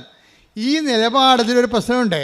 നിങ്ങളിപ്പോൾ ഉടമ്പടി എടുത്തു, നിങ്ങൾ ഭവനം പഴിച്ചു. ആ ഭവനത്തിൽ പണ്ട് കയറ്റിയവരെ നിങ്ങളിപ്പോൾ കയറ്റണില്ല. ആ ഭവനത്തിൻ്റെ അപ്പൂപ്പൻ്റെ അവസ്ഥ എന്താണ്? ചാർത്തിലേക്ക് കൊണ്ടുപോയിട്ടിരിക്കുകയാണ്. ഞങ്ങൾക്ക് ഉടുക്കത്തെ കൊടുക്കാനൊക്കെ ചെല്ലുമ്പോൾ ഞരങ്ങിയും മുളിയും ആ പാവപ്പെട്ടവൻ ചാർത്തിൽ കിടക്കണം കാണാം. അടുക്കള ഇപ്പുറത്ത്, ചാർത്ത് പുറകിൽ. അവിടെ കട്ടിൽ വിട്ട് അങ്ങനെ തൂറിയും മുള്ളിയും കിടക്കും, മണവുമായിരിക്കും. അച്ഛൻ വന്നെന്ന് കേൾക്കുമ്പോൾ ഈ അച്ഛൻ എന്താ ഇപ്പം കെട്ടിയെടുത്ത് കണ്ട് വരുന്നത്? വല്ല കാര്യമുണ്ടോ? ഇയാൾക്ക് നന്നാകാൻ പോണേ. ഇപ്പം കുർബാന കൊടുത്തുമ്പോൾ കുത്തി വായി കയറ്റുമ്പോൾ ഇയാൾക്ക് എന്തൊക്കെ സംഭവിക്കാൻ പോകണം? ഇയാളെ കയ്യിൽ പെരുക്ക്. അപ്പോൾ ഇവൾ മരുമകളെ സംബന്ധിച്ച് മക്കളുടെ കാര്യത്തിൽ ഈ അപ്പനെ നോക്കത്തില്ല. അപ്പനെ നോക്കാതിരുന്നതിൽ അപ്പനെ കുളിപ്പിക്കത്ത് പോലും ഇല്ല. ഇനിയിപ്പോൾ വേറെ ആരെങ്കിലും വന്ന് കുളിപ്പിച്ച് അത്രയും നല്ലതാണെന്ന് പറഞ്ഞാൽ അവൾ നടക്കണത്. ഈ ഉടമ്പടിയുടെ പിന്നിലൊരു ആധ്യാത്മികതയുണ്ട്. ദൈവം ശോധന ചെയ്യുന്നൊരു ആധ്യാത്മികതയുണ്ട്, നിരീക്ഷിക്കുന്ന ആത്മീയത. അപ്പോൾ എന്തിനാണെന്നറിയാമോ? നിങ്ങൾക്ക് I am not satisfied with your covenant relations. നിങ്ങളുടെ ഉടമ്പടി റിലേഷൻസിൽ ഞാൻ നിങ്ങൾ വരെ വെടിക്കെട്ട് സാക്ഷ്യം പറയും, ഞാൻ പക്ഷേ സാറ്റിസ്ഫൈഡ് അല്ല. കാര്യം ഉടമ്പടി എന്ന് പറഞ്ഞാൽ പക്ക അതായത് നിങ്ങൾക്കറിയാമല്ലോ, ആറ്റം ബോംബ് ഹിരോഷിമയിൽ ഇട്ട സാധനം കൊണ്ട് തന്നെയാണ്, ആ അറ്റോമിക് പവർ കൊണ്ട് തന്നെയാണ് നമ്മൾ കപ്പൽ ഓടിക്കുന്നത്, പോസിറ്റീവായിട്ടുള്ള കാര്യങ്ങൾക്ക് വേണ്ടി ഉപയോഗിക്കുന്നത്. അറ്റോമിക് എനർജി എന്ന് പറഞ്ഞാൽ ഭയങ്കര എനർജിയാണ്. ആൾ നശിപ്പിക്കാനും പറ്റും, അതേസമയം തന്നെ വികസനത്തിന് ഉപയോഗിക്കാൻ പറ്റിയ സംഭവമാണ്. അപ്പോൾ ഇതേ സമയം തന്നെ ഉടമ്പടി എന്ന് പറയുന്ന സംഭവം അനാദികാലം മുതലേ നിലനിൽക്കുന്ന ഒരു യുണീക്ക് ഫോർമാറ്റാണ്. അപ്പോൾ അതിൻ്റെത്തേക്ക് വരുമ്പോൾ മനസ്സും ശരീരവും തേച്ച് കഴുകി വൃത്തിയായി ദൈവവുമായിട്ട് ഞാനൊരു എഗ്രിമെൻറ്റിൽ ഏർപ്പെടുകയാണ്. എന്നിട്ട് ഇതൊരു ഉടമ്പടി എന്ന് പറയുന്നത് ഒരു തീരാത്ത ബോധമാണ്. എല്ലാ ദിവസവും. അതുകൊണ്ട് ഞങ്ങൾക്ക് ഉടമ്പടിക്ക് ആശീർവാദം തരണത് 20 രൂപ വരെ വരെയാണ് ആ ഉടമ്പടിക്ക് ആശീർവാദത്തിന്. വീണ്ടും നിങ്ങൾക്ക് പുതുക്കുമ്പോൾ ഞങ്ങൾക്ക് ആശീർവാദം ഫ്രീ ആയിട്ട് തരണത്. എന്താ കാര്യം? അതിന് വില മതിക്കാൻ പറ്റത്തില്ല. അതുകൊണ്ടാണ് ആ ഉടമ്പടിക്ക് ആശീർവാദം ഉപയോഗിക്കുന്നവർക്കറിയാം അതിൻ്റെ അകത്തൊരു സത്യസന്ധമായ ഒരു ഉടമ്പടി ആളാണ് അതിൻ്റെ അകത്ത് വിശ്വപ്രമാണം ചെയ്ത് അത് ഉപയോഗിക്കണമെന്നുണ്ടെങ്കിൽ അപ്പോൾ അവർക്ക് ദൈവത്തിൻ്റെ പ്രസൻസ് ഫീൽ ചെയ്യും. അത്രയും വലിയ സംഭവമാണ്. അതുകൊണ്ടാണ് പണ്ടൊക്കെ ഞങ്ങൾ പറയും നിങ്ങൾ ചെപ്പിലിട്ട് സൂക്ഷിക്കണേ. അപ്പോൾ ചിലർ കഴുത്തേക്ക് കെട്ടിക്കൊണ്ട് നടക്കുമ്പോൾ ഞാൻ ചോദിക്കും നിങ്ങൾ ഈ കഴുത്തേക്ക് കെട്ടിക്കൊണ്ട് നടക്കണേ എന്തിനാണെന്ന്. അപ്പോൾ അപ്പനോട് ചോദിക്കുമ്പോൾ അപ്പം പറയും അച്ഛാ എനിക്ക് ഹാർട്ടിൻ്റെ അസുഖമാണ്. അപ്പോൾ ഉടമ്പടിക്ക് ആശീർവാദം എൻ്റെ നെഞ്ചത്ത് കിടക്കുമല്ലോ. ഞാൻ ഓക്കെ അത് ദാറ്റ്സ് ഓക്കെ എന്നൊക്കെ പറയാൻ കറക്റ്റാണ്. അദ്ദേഹത്തിന് ചിലപ്പോൾ അതുകൊണ്ടായിരിക്കും രക്ഷപ്പെടുത്തുന്നത്. പക്ഷേ എന്നാലും ഇത് നഷ്ടപ്പെട്ടാൽ ഞങ്ങൾ തിരിച്ചറിയത്തില്ല. നിങ്ങളുടെ കയ്യിൽ തന്നെ കഷ്ടങ്ങൾ ഉണ്ടെങ്കിൽ ഞങ്ങളത് റീഫണ്ട് ചെയ്യും, പുതിയത് തരും. എന്താ കാര്യം? ഉടമ്പടി റിലേഷനാണ്, നിത്യബോധമാണത്. ഉടമ്പടി ദൈവവുമായിട്ട് നിങ്ങളുടെ അടുത്ത ഉടമ്പടിയിൽ നിത്യബോധമാണ്. അപ്പം അതുകൊണ്ട് തന്നെ എൻ്റെ സഹോദരങ്ങളെ ഈ ഉടമ്പടിയുടെ ഇത്രയും നാളുള്ള സാക്ഷ്യങ്ങൾ നിങ്ങൾ കേൾക്കണം. സാക്ഷ്യങ്ങൾ കേൾക്കുമ്പോൾ നിങ്ങൾക്ക് മനസ്സിലാകും. ഇപ്പം തന്നെ ഉദാഹരണത്തിന് ഇന്നലെ ബീന വിജയൻ ഇന്നലെ ഒരു സാക്ഷ്യം പറഞ്ഞു. ബീന വിജയൻ്റെ സാക്ഷ്യം എന്ന് പറയുന്നത് നിങ്ങൾ കേൾക്കേണ്ടതാണ്. അത് നമ്മളത് ഇന്ന് അപ്പ് ചെയ്യും. ബീന വിജയൻ എന്താണ് നമ്മൾ അത്ഭുതപ്പെടുത്തുന്ന വിഷയം എന്ന് പറയുന്നത്, ബീന വിജയൻ ബേസിക്കലി നേഴ്സാണ്. അവർ നേഴ്സാണ്. പക്ഷെ അവർ ഇപ്പോൾ കല്യാണം കഴിച്ചു, 2 കുഞ്ഞുങ്ങളൊക്കെ ആയി. ഭർത്താവെന്ന് പറയണത് നേഴ്സായിരുന്നു, അവർ കല്യാണം കഴിച്ചു. പക്ഷേ ഇവരെ ജോലിക്ക് വിടത്തില്ല ഭർത്താവ്. അതാണ് അവരുടെ പ്രശ്നം. പോരെ, ബീന വിജയനെ ജോലിക്ക് വിടത്തില്ല. ജോലിക്ക് വിടാത്തതിൻ്റെ കാരണം ഭർത്താവ് പറയണത് ഞാൻ ജോലി എടുക്കുന്നുണ്ടല്ലോ, നിനക്ക് കുഴപ്പമൊന്നുമില്ലല്ലോ, നമ്മുടെ 2 കുഞ്ഞുങ്ങളെ വളർത്തണ്ടേ, അപ്പോൾ അത് നീയല്ലേ വളർത്തേണ്ടത്, അപ്പം നിനക്ക് ജോലിക്ക് പോകാം, ടീച്ചിങ് പോസ്റ്റ് ആണെങ്കിൽ ഓക്കെ. നൈറ്റ് ഡ്യൂട്ടിക്കും അല്ലാത്ത ഡ്യൂട്ടിക്കൊക്കെ പോയാൽ ഈ കുഞ്ഞുങ്ങളെ ആര് വളർത്തും? അപ്പോൾ കുഞ്ഞുങ്ങൾ നമ്മൾ എത്ര കാശ് മുടക്കിയാലും കുഞ്ഞുങ്ങൾ അന്തോന്നുങ്ങളായിപ്പോയാൽ ആര് സമാധാനം പറയും? അതുകൊണ്ട് ഞാൻ കഷ്ടപ്പെട്ട് ജോലിക്ക് പോയി കുഞ്ഞുങ്ങളെ നിന്നെ നോക്കിക്കൊള്ളാം, നീ കുഞ്ഞുങ്ങളെ വളർത്തുക, അതാണ് നമ്മുടെ നിധി എന്ന് പറയും. ബീന വിജയനോട് പറയും. ടീച്ചിങ് പോസ്റ്റ് ആണെങ്കിൽ എനിക്ക് കുഴപ്പമില്ല, നിനക്കിപ്പോൾ 9 മണിക്ക് പോയാൽ മതിയല്ല, വൈകുന്നേരം 5 മണിക്ക് വരാം, മക്കൾ പള്ളിക്കൂടത്തിൽ നിന്ന് വരുമ്പോൾ നിനക്കും വരാം, മക്കൾ പോകുമ്പോൾ നിനക്കും പോകാം, ഞാനും എൻ്റെ ജോലിക്ക് പോകും. അപ്പം അങ്ങനെ പക്ഷേ നേഴ്സിന് അങ്ങനെ പറ്റുമോ? ഇവർ അധ്യാപകയല്ലല്ലോ. അപ്പോൾ ഇവളെന്ത് ചെയ്യും? ഇവൾ വിഷമത്തിലാവും. ഇവൾ വന്നേച്ച് ഇവൾ ഈ ഉടമ്പടി സാക്ഷ്യങ്ങളെല്ലാം കേട്ടെന്ന് പറഞ്ഞ് ദൈവമേ ഞാൻ കൃപാസനത്തിൽ പോകാം, അമ്മയ്ക്ക് എന്തെങ്കിലും ചെയ്യാൻ പറ്റുമായിരിക്കും. അതാണ് ഈ സാക്ഷ്യങ്ങൾ കേൾക്കുമ്പോൾ ഉണ്ടാകുന്ന ബോധ്യം എന്ന് പറയുന്നത്. അത് ബോധ്യമാണ്. ഞാൻ മുമ്പ് നിങ്ങളോട് പറഞ്ഞില്ലേ, ഉടമ്പടി ബോധ്യങ്ങൾ ഉണ്ടാക്കാൻ വേണ്ടി ഉടമ്പടി ധ്യാനങ്ങൾ കൂടുക. രണ്ടാമത്തത് എന്താണ്? ഉടമ്പടി സാക്ഷ്യങ്ങൾ കേൾക്കുക. അപ്പോൾ രണ്ടാമത്തത് ഉടമ്പടി സാക്ഷ്യങ്ങൾ കേൾക്കുന്നതാണ്. അപ്പോൾ സാക്ഷ്യങ്ങളെല്ലാം കേട്ട് കഴിഞ്ഞപ്പോൾ ബീന വിജയന് തോന്നിയത് എന്താണ്? എൻ്റെ അവസ്ഥ ഒരു പോക്കീസാണ്. കാര്യം നേഴ്സാണ്, ജോലിക്ക് പോകാൻ പറ്റത്തില്ല. അധ്യാപികയാണെങ്കിൽ മാത്രമേ ഭർത്താവ് ജോലിക്ക് വിടത്തുള്ളൂ. നേഴ്സിന് ആരാണ് അധ്യാപികയായിട്ട്? ഇതൊക്കെ നടക്കാത്ത കാര്യമാണ്. എന്നാലും ഉടമ്പടി ചെല്ലുമ്പോൾ ഈ സാക്ഷ്യങ്ങളെല്ലാം കേട്ടിട്ട് അവർക്കൊരു ബോധ്യം കിട്ടി. എന്താണ്? അമ്മ എന്തെങ്കിലും ഒരു പഴുതുണ്ടാക്കുമെന്നാണ്. അതാണ് അറിവ്, അതാണ് ബോധ്യം എന്ന് പറയുന്നത്. ഞാൻ ചെന്ന് അമ്മയോട് പറയാം എൻ്റെ അവസ്ഥ. 2 കുഞ്ഞുങ്ങളൊക്കെ ആയിട്ട് ഇപ്പോൾ 9 കൊല്ലമായി കല്യാണം കഴിച്ചിട്ട് ഇതുവരെ ഒരു കാര്യം പറ്റിയിട്ടില്ല. ഇനി അമ്മയടുത്ത് ചെന്ന് പറയാം. അമ്മയടുത്ത് ചെന്ന് പറഞ്ഞു, അമ്മേ ഉടമ്പടി എടുത്ത് പറഞ്ഞു, അമ്മേ എൻ്റെ അവസ്ഥ ഇതാണ്, എനിക്ക് രാവിലെ കുഞ്ഞുങ്ങളുടെ കൂടെ പോകണം, എന്നിട്ട് തിരിച്ച് കുഞ്ഞുങ്ങളുടെ കൂടെ വരണം. പക്ഷേ എനിക്ക് നേഴ്സിംഗ് ആണ് എൻ്റെ പോസ്റ്റ്, എനിക്ക് അതിന് പറ്റിയ ഒരു ജോലി തന്നെ എന്ന് പറയും. അപ്പോൾ എന്നാ ചെയ്തതെന്നറിയാമോ? ഇവളുടെ ഒരു സത്യാവസ്ഥയും അവൾ ആ ഉടമ്പടിയിലേക്ക് അനുവർത്തിച്ചിരിക്കുന്ന നിലപാടുകളും സമീപനങ്ങളൊക്കെ എല്ലാം അമ്മയ്ക്ക് ഭയങ്കര പ്രിയങ്കരമായ ഒരു ചാനലിലൂടെയാണ് ഇവിടെ മൂവ് ചെയ്യണത്. അങ്ങനെ മൂവ് ചെയ്ത് കഴിഞ്ഞാൽ കാര്യം ഉടമ്പടി നിങ്ങൾ എപ്പോഴും ശ്രദ്ധിക്കേണ്ട ഇതാണ്, എപ്പോഴും ഉടമ്പടി പുതുക്കുന്ന ആൾക്കാരാണ് കൂടുതൽ ശ്രദ്ധിക്കേണ്ടത്. കാര്യം ഇന്നലെ ഉടമ്പടി പുതുക്കിയിരിക്കുന്നത് 1100 പേരാണ് അടുത്ത് ഇന്നലെ ഉടമ്പടി പുതുക്കിയിരിക്കുന്നത്. പക്ഷേ പുതുക്കുന്ന ആൾക്കാർ ശ്രദ്ധിക്കേണ്ട ഒരു കാര്യം വെച്ച് കഴിഞ്ഞാൽ, പുതുക്കി കഴിയുമ്പോൾ നിങ്ങൾ ഓർക്കണം, നിങ്ങൾ ഉടമ്പടി എടുക്കുന്നതിന് മുമ്പും ഉടമ്പടി എടുത്ത ശേഷവും നിങ്ങൾക്കുണ്ടായ മാറ്റം. നിങ്ങൾ ആരാണ്? നിങ്ങൾ ഉടമ്പടി എടുക്കുന്നതിന് മുമ്പുള്ള ആൾ തന്നെയാണ് ഇപ്പോഴെങ്കിൽ നിങ്ങൾ പുതുക്കിയിട്ടില്ല. ഈ പേപ്പർ 10-30 പേപ്പർ മേടിച്ചെന്നല്ല വേറെ ഒന്നും സംഭവിച്ചിട്ടില്ല അവിടെ. ഉടമ്പടിക്ക് മുമ്പ് എങ്ങനെയായിരുന്നു നിങ്ങൾ, ഉടമ്പടിക്ക് ശേഷം എന്താണ് തമ്മിൽ നോക്കണം വ്യത്യാസം. ദൈവം അസസ് ചെയ്യണ ഒരു വ്യൂ പോയിൻ്റാണ് ഞാൻ പറയണത്. എന്തുകൊണ്ടാണ് നിങ്ങളുടെ ഉടമ്പടി ലാഗാകണത്? ലാഗാകേണ്ട ഒരു കാര്യമില്ല. ഇപ്പോൾ ബീനയുടെ ചരിത്രം എടുത്തു കഴിഞ്ഞാൽ എന്ത് ചെയ്യും? ബീന ചോദിച്ചിരിക്കുന്നത് ഒരു പ്രാന്തൻ ചോദ്യമാണ് ചോദിച്ചിരിക്കുന്നത്. അവൾക്ക് കരകയും ചെയ്യണം, കിറിയും നന്നാകണം. ഇതെങ്ങനെ നടക്കണം പരിപാടി? അതൊക്കെ കരയണം, വാവിട്ട് കരയണം, പക്ഷേ കിറി നന്നായിട്ടിരിക്കണം. നമ്മുടെ ഈ ആൾക്കാരൊക്കെ ബ്യൂട്ടി പാർലറിൽ വരികയില്ല, അതുപോലെ ഇരിക്കണം.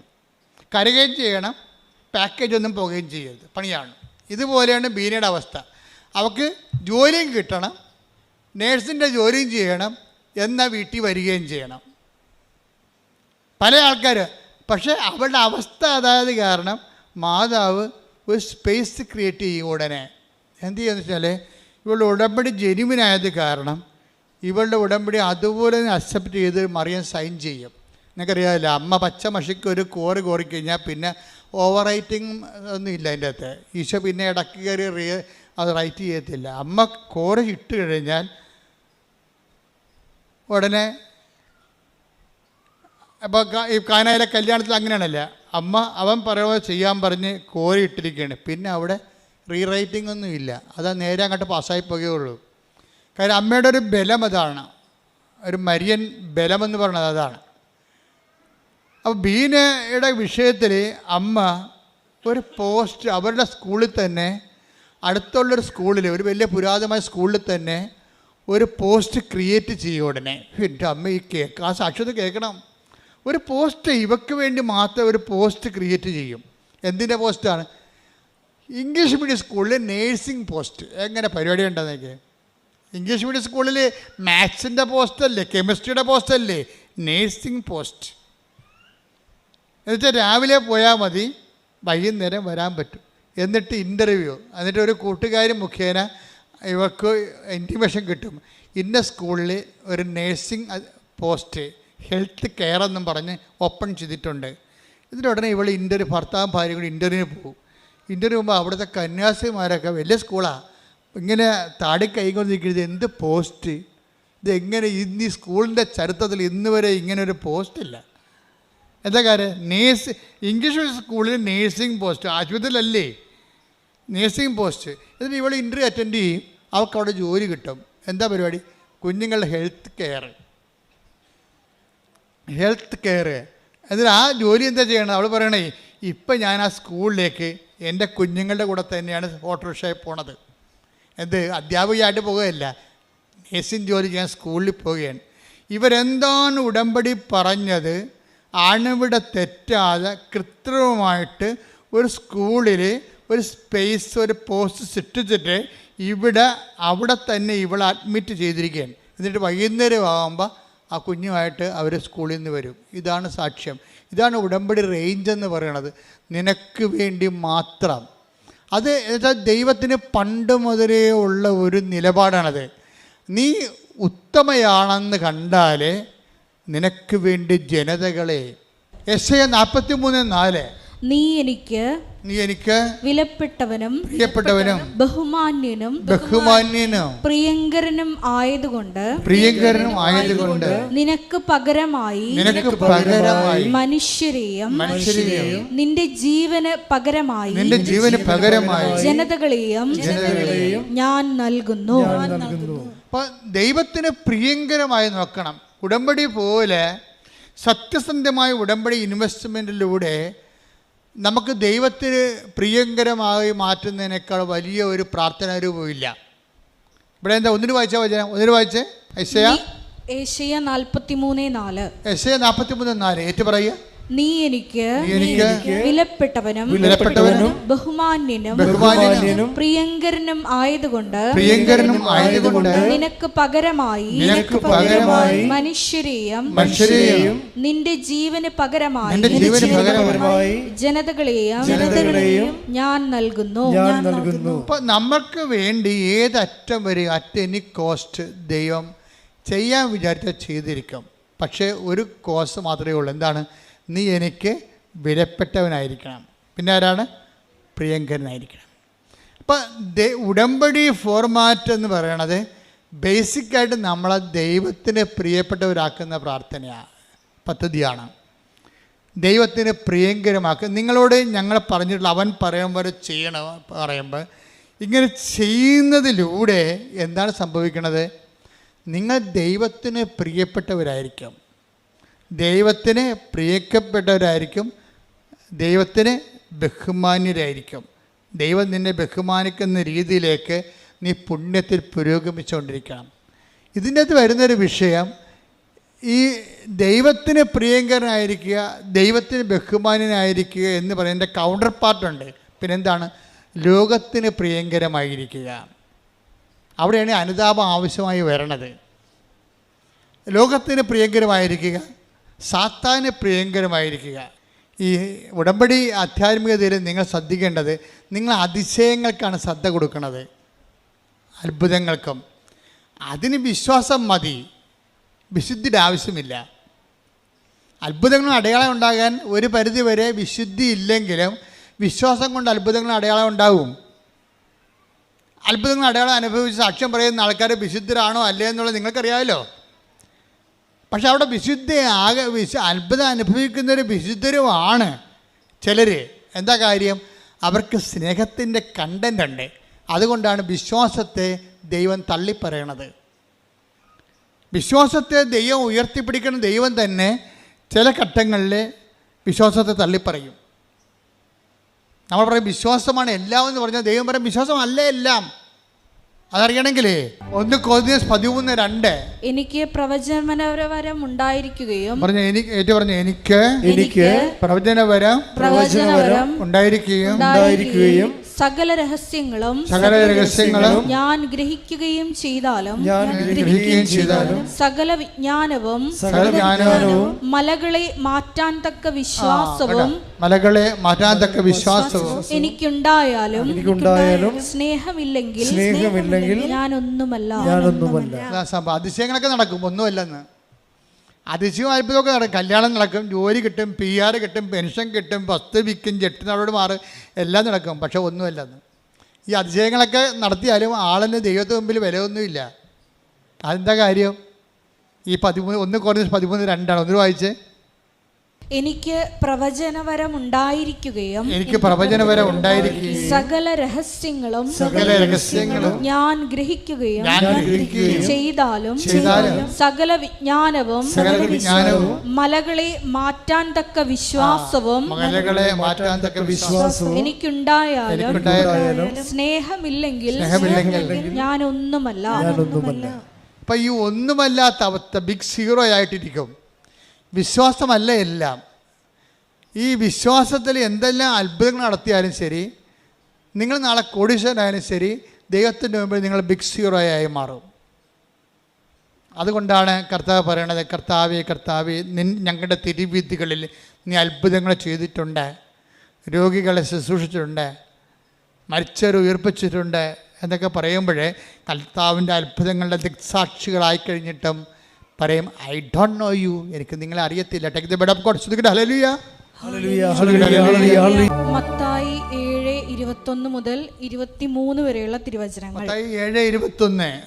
കർത്താവേ കർത്താവേ എന്ന് എന്നോട് വിളിച്ചപേക്ഷിക്കുന്നവനല്ല. പറഞ്ഞേ, കർത്താവേ കർത്താവേ കർത്താവേ കർത്താവേ എന്ന് എന്നോട് വിളിച്ചപേക്ഷിക്കുന്നവനല്ല, എന്റെ സ്വർഗസ്ഥനായ പിതാവിന്റെ ഇഷ്ടം നിറവേറ്റുന്നവനാണ് സ്വർഗരാജ്യത്തിൽ പ്രവേശിക്കുക. അന്ന് പലരും എന്നോട് ചോദിക്കും, കർത്താവേ കർത്താവേ ഞങ്ങൾ നിന്റെ നാമത്തിൽ പ്രവചിക്കുകയും നിന്റെ നാമത്തിൽ പിശാചുകളെ പുറത്താക്കുകയും നിന്റെ നാമത്തിൽ നിരവധി അത്ഭുതങ്ങൾ പ്രവർത്തിക്കുകയും ചെയ്തില്ലേ? അപ്പോൾ ഞാൻ അവരോട് പറയും, നിങ്ങളെ ഞാൻ ഒരിക്കലും അറിഞ്ഞിട്ടില്ല. അനീതി പ്രവർത്തി പ്രവർത്തിക്കുന്നവരെ നിങ്ങൾ എന്നിൽ നിന്ന് അകന്നു പോകുവിൻ. ഇപ്പം നമുക്ക് മനസ്സിലാകുന്നൊരു സത്യം, ഈ അടയാളങ്ങൾ കണ്ടാലും സാക്ഷ്യം പ്രവർത്തിച്ചാലും സാക്ഷ്യങ്ങൾ ഉണ്ടായാലും നമ്മൾ ചില സമയത്ത് ദൈവതിരുസന്നിധിയിൽ ദൈവം അറിയാത്ത ആൾക്കാരായിട്ട് മാറും. കാര്യം അത്ഭുതങ്ങളും അടയാളങ്ങളും ആധ്യാത്മികതയുടെ ഭാഗമല്ല. ശരിക്കും ആധ്യാത്മികതയുടെ ഒരു വരാൻ പോകുന്ന ദൈവത്തിൻ്റെ സ്നേഹത്തിൻ്റെ ഒരു അടയാളമായിട്ട് വരും. ഇപ്പം coming love of God, the sign of coming love of God, നമ്മളിലേക്ക് ദൈവം വന്ന് ചേർന്ന് ജീവിക്കുന്ന ജീവിതത്തിൻ്റെ ഒരു അറിവടയാളമായിട്ടാണ് ഇത് വരുന്നത്. പക്ഷേ അതിൽ തന്നെ ദൈവമായിട്ടുള്ള ബന്ധമല്ല. ശരിക്കും ദൈവമായിട്ടുള്ള ബന്ധം വേണമെങ്കിൽ എന്ത് ചെയ്യണം?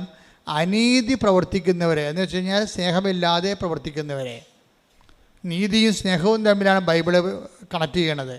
അനീതി പ്രവർത്തിക്കണമെന്ന് വെച്ച് കഴിഞ്ഞാൽ സ്നേഹമില്ലാതെ പ്രവർത്തിക്കുന്നവരെ. കുറേ കാര്യങ്ങളൊക്കെ നടക്കാം, പക്ഷേ അതേസമയം നമ്മുടെ ഉള്ളിൽ ബേസിക്കായിട്ട് സ്നേഹം ഉണ്ടാകത്തില്ല.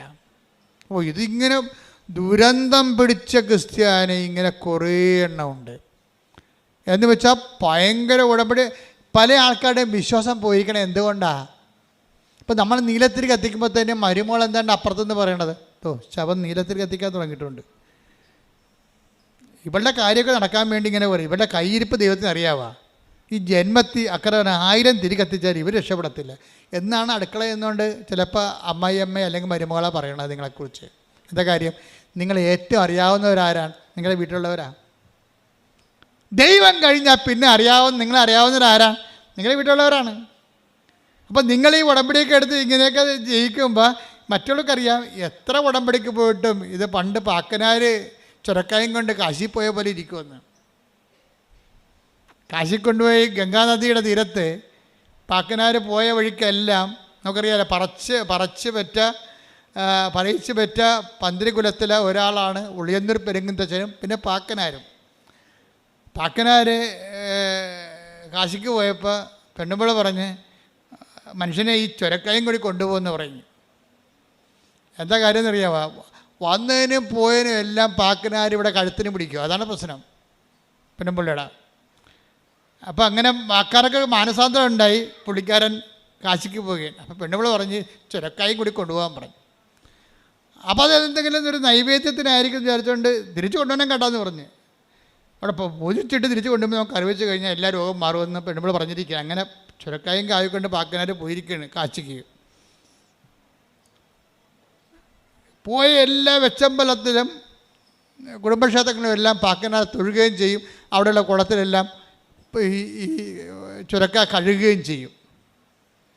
തിരിച്ച് കാശിക്ക് പോയി ഗംഗയിലും കൊണ്ട് സ്നാനം ചെയ്തപ്പോൾ പാക്കനാർ ചുരക്ക അവിടെ കഴുകി തിരിച്ച് കൊണ്ടുവന്ന് ഭാര്യയ്ക്ക് കൊടുത്തേ നീ പറഞ്ഞ പോലെ എല്ലാം ചെയ്തിട്ടുണ്ട്, ഇനിയിപ്പോൾ അതിൻ്റെ കുറവുണ്ടായിരുന്നു. പെണ്ണും വിളിച്ച് വെട്ടിക്കീറി കഴുകി വെട്ടി കൊത്തി അരിഞ്ഞ് കറിവെക്കുകയും ചെയ്ത്. പക്ഷേ ചുരക്കാക്ക് കയ്പ്പാണ് ഭയങ്കര.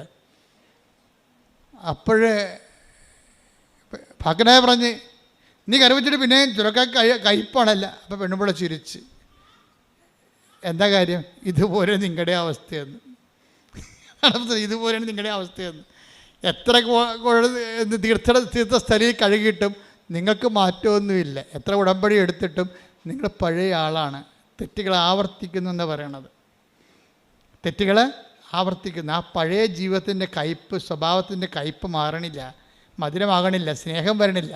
കുറേ അടയാളം കാണുന്നു, കുറേ സാക്ഷ്യം പറയുന്നതല്ലാതെ ഹൃദയത്തിന് ആ സ്നേഹത്തിലേക്കും ക്ഷമയിലേക്കും ആ കൈമാറ്റത്തിലേക്കും മറ്റുള്ളവരെ സന്ധിക്കുന്നതിലേക്കും ഒരു മധുരിതമയിലേക്ക് വരണില്ല. കയ്പ്പാണ് ഇപ്പോഴും ഇരിക്കണത്. പാക്കനാറിൻ്റെ ചുരക്ക പോലെ തന്നെയാണ് ഉടമ്പടിക്ക് ശേഷവും നിങ്ങൾ ഇരിക്കണമെന്നുണ്ടെങ്കിൽ നിങ്ങൾ ഉടമ്പടിയിലല്ല എന്നുള്ള കാര്യമാണ് നമ്മൾ അറിയേണ്ടത്. എന്താ അങ്ങനെ പറയാൻ കാരണം അറിയാവോ? പണ്ട് കർത്താവ് ഒരു ചേടത്തിയോട് പറഞ്ഞ് എന്താ പറഞ്ഞത്? അപ്പോൾ ആ ചേടത്തി അത് അക്സെപ്റ്റ് ചെയ്തു. എന്താ പറഞ്ഞത്? മർക്കോസിൻ്റെ 27 അല്ലേ? കാനങ്കാരി പറഞ്ഞ് എൻ്റെ മകള് ഭയങ്കര അസുഖമായിട്ട് കിടക്കുകയാണെന്ന് പറഞ്ഞു. പിശാച് ബാധിച്ചിരിക്കണമെന്ന് പറഞ്ഞു. മകള് അവളുടെ തലയെ കൈവച്ച് പ്രാർത്ഥിച്ചൊരു അത്ഭുതം കാണിക്കണം, എൻ്റെ മകളെ രക്ഷപ്പെടുത്തണമെന്ന് കർത്താവിനോട് ഈ കാനങ്കാരി പറയും. അപ്പോൾ ഈശോ പറഞ്ഞൊരു വാക്കുണ്ട്, എന്താണ്? മർക്കോസ് 7:27. അവൻ പ്രതിവചിച്ചു. എന്താണ്? ആദ്യം മക്കൾ ഭക്ഷിച്ച് തൃപ്തരാകട്ടെ. മക്കളുടെ അപ്പമെടുത്ത് മക്കളുടെ അപ്പമെടുത്ത് നായ്ക്കൾക്ക് എറിഞ്ഞു കൊടുക്കുന്നത് നന്നല്ല. അതാണ് ആദ്യം മക്കൾ ഭക്ഷിച്ച് തൃപ്തരാകട്ടെ. പൊതുവെ ഈ കമന്ററി പുസ്തകങ്ങളിലൊക്കെ കിടക്കണ എന്താണെന്നറിയോ? മക്കളെന്ന് പറഞ്ഞാൽ ഇസ്രായേൽക്കാരും പുറത്തുള്ള വിജാതീയരായിട്ടുള്ള ഇസ്രായേൽക്കാരല്ലാത്ത ആൾക്കാരാണ് നായ്ക്കളെന്ന്. ശരിക്കും പറഞ്ഞാൽ അതാണോ? മക്കളെന്ന് പറയുന്നത് നിത്യജീവന് വേണ്ടി വിളിക്കപ്പെട്ട ആൾക്കാരുമുണ്ട്, ലോകജീവിതത്തിന് വേണ്ടി വിളിക്കപ്പെട്ട ആൾക്കാരുമുണ്ട്.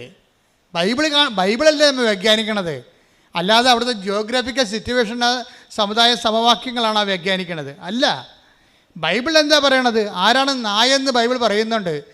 ബൈബിൾ പറയണത് ആരാണ്? മക്കളുടെ അപ്പം ഇവിടുന്ന് നായ്ക്കൾക്ക് കൊടുക്കുക വിഹിതമല്ല. ആരാണ് നായ?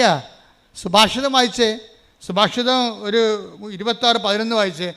ആരാണ് നായ എന്ന് പറയുന്നുണ്ട് അവിടെ? സുഭാഷിതങ്ങൾ 26:11. ഭോഷത്വം ആവർത്തിക്കുന്നവൻ, തെറ്റുകൾ ആവർത്തിക്കുന്നവൻ, പറഞ്ഞേ, തെറ്റുകൾ ആവർത്തിക്കുന്നവൻ ഛർദിച്ചത് ഭക്ഷിക്കുന്ന നായയെ പോലെയാണ്. അതാണ് പ്രശ്നം. തെറ്റുകൾ ആവർത്തിക്കുന്നവനെയാണ് ബൈബിൾ നായ എന്ന് വിളിക്കുന്നത്. മനസ്സിലായില്ലേ? ഇത് അച്ഛൻ്റെ വ്യാഖ്യാനമല്ല, ഞാൻ ആ വ്യാഖ്യാനം എടുത്തത് പത്രോസിൽ നിന്നാണ് എടുത്തത്.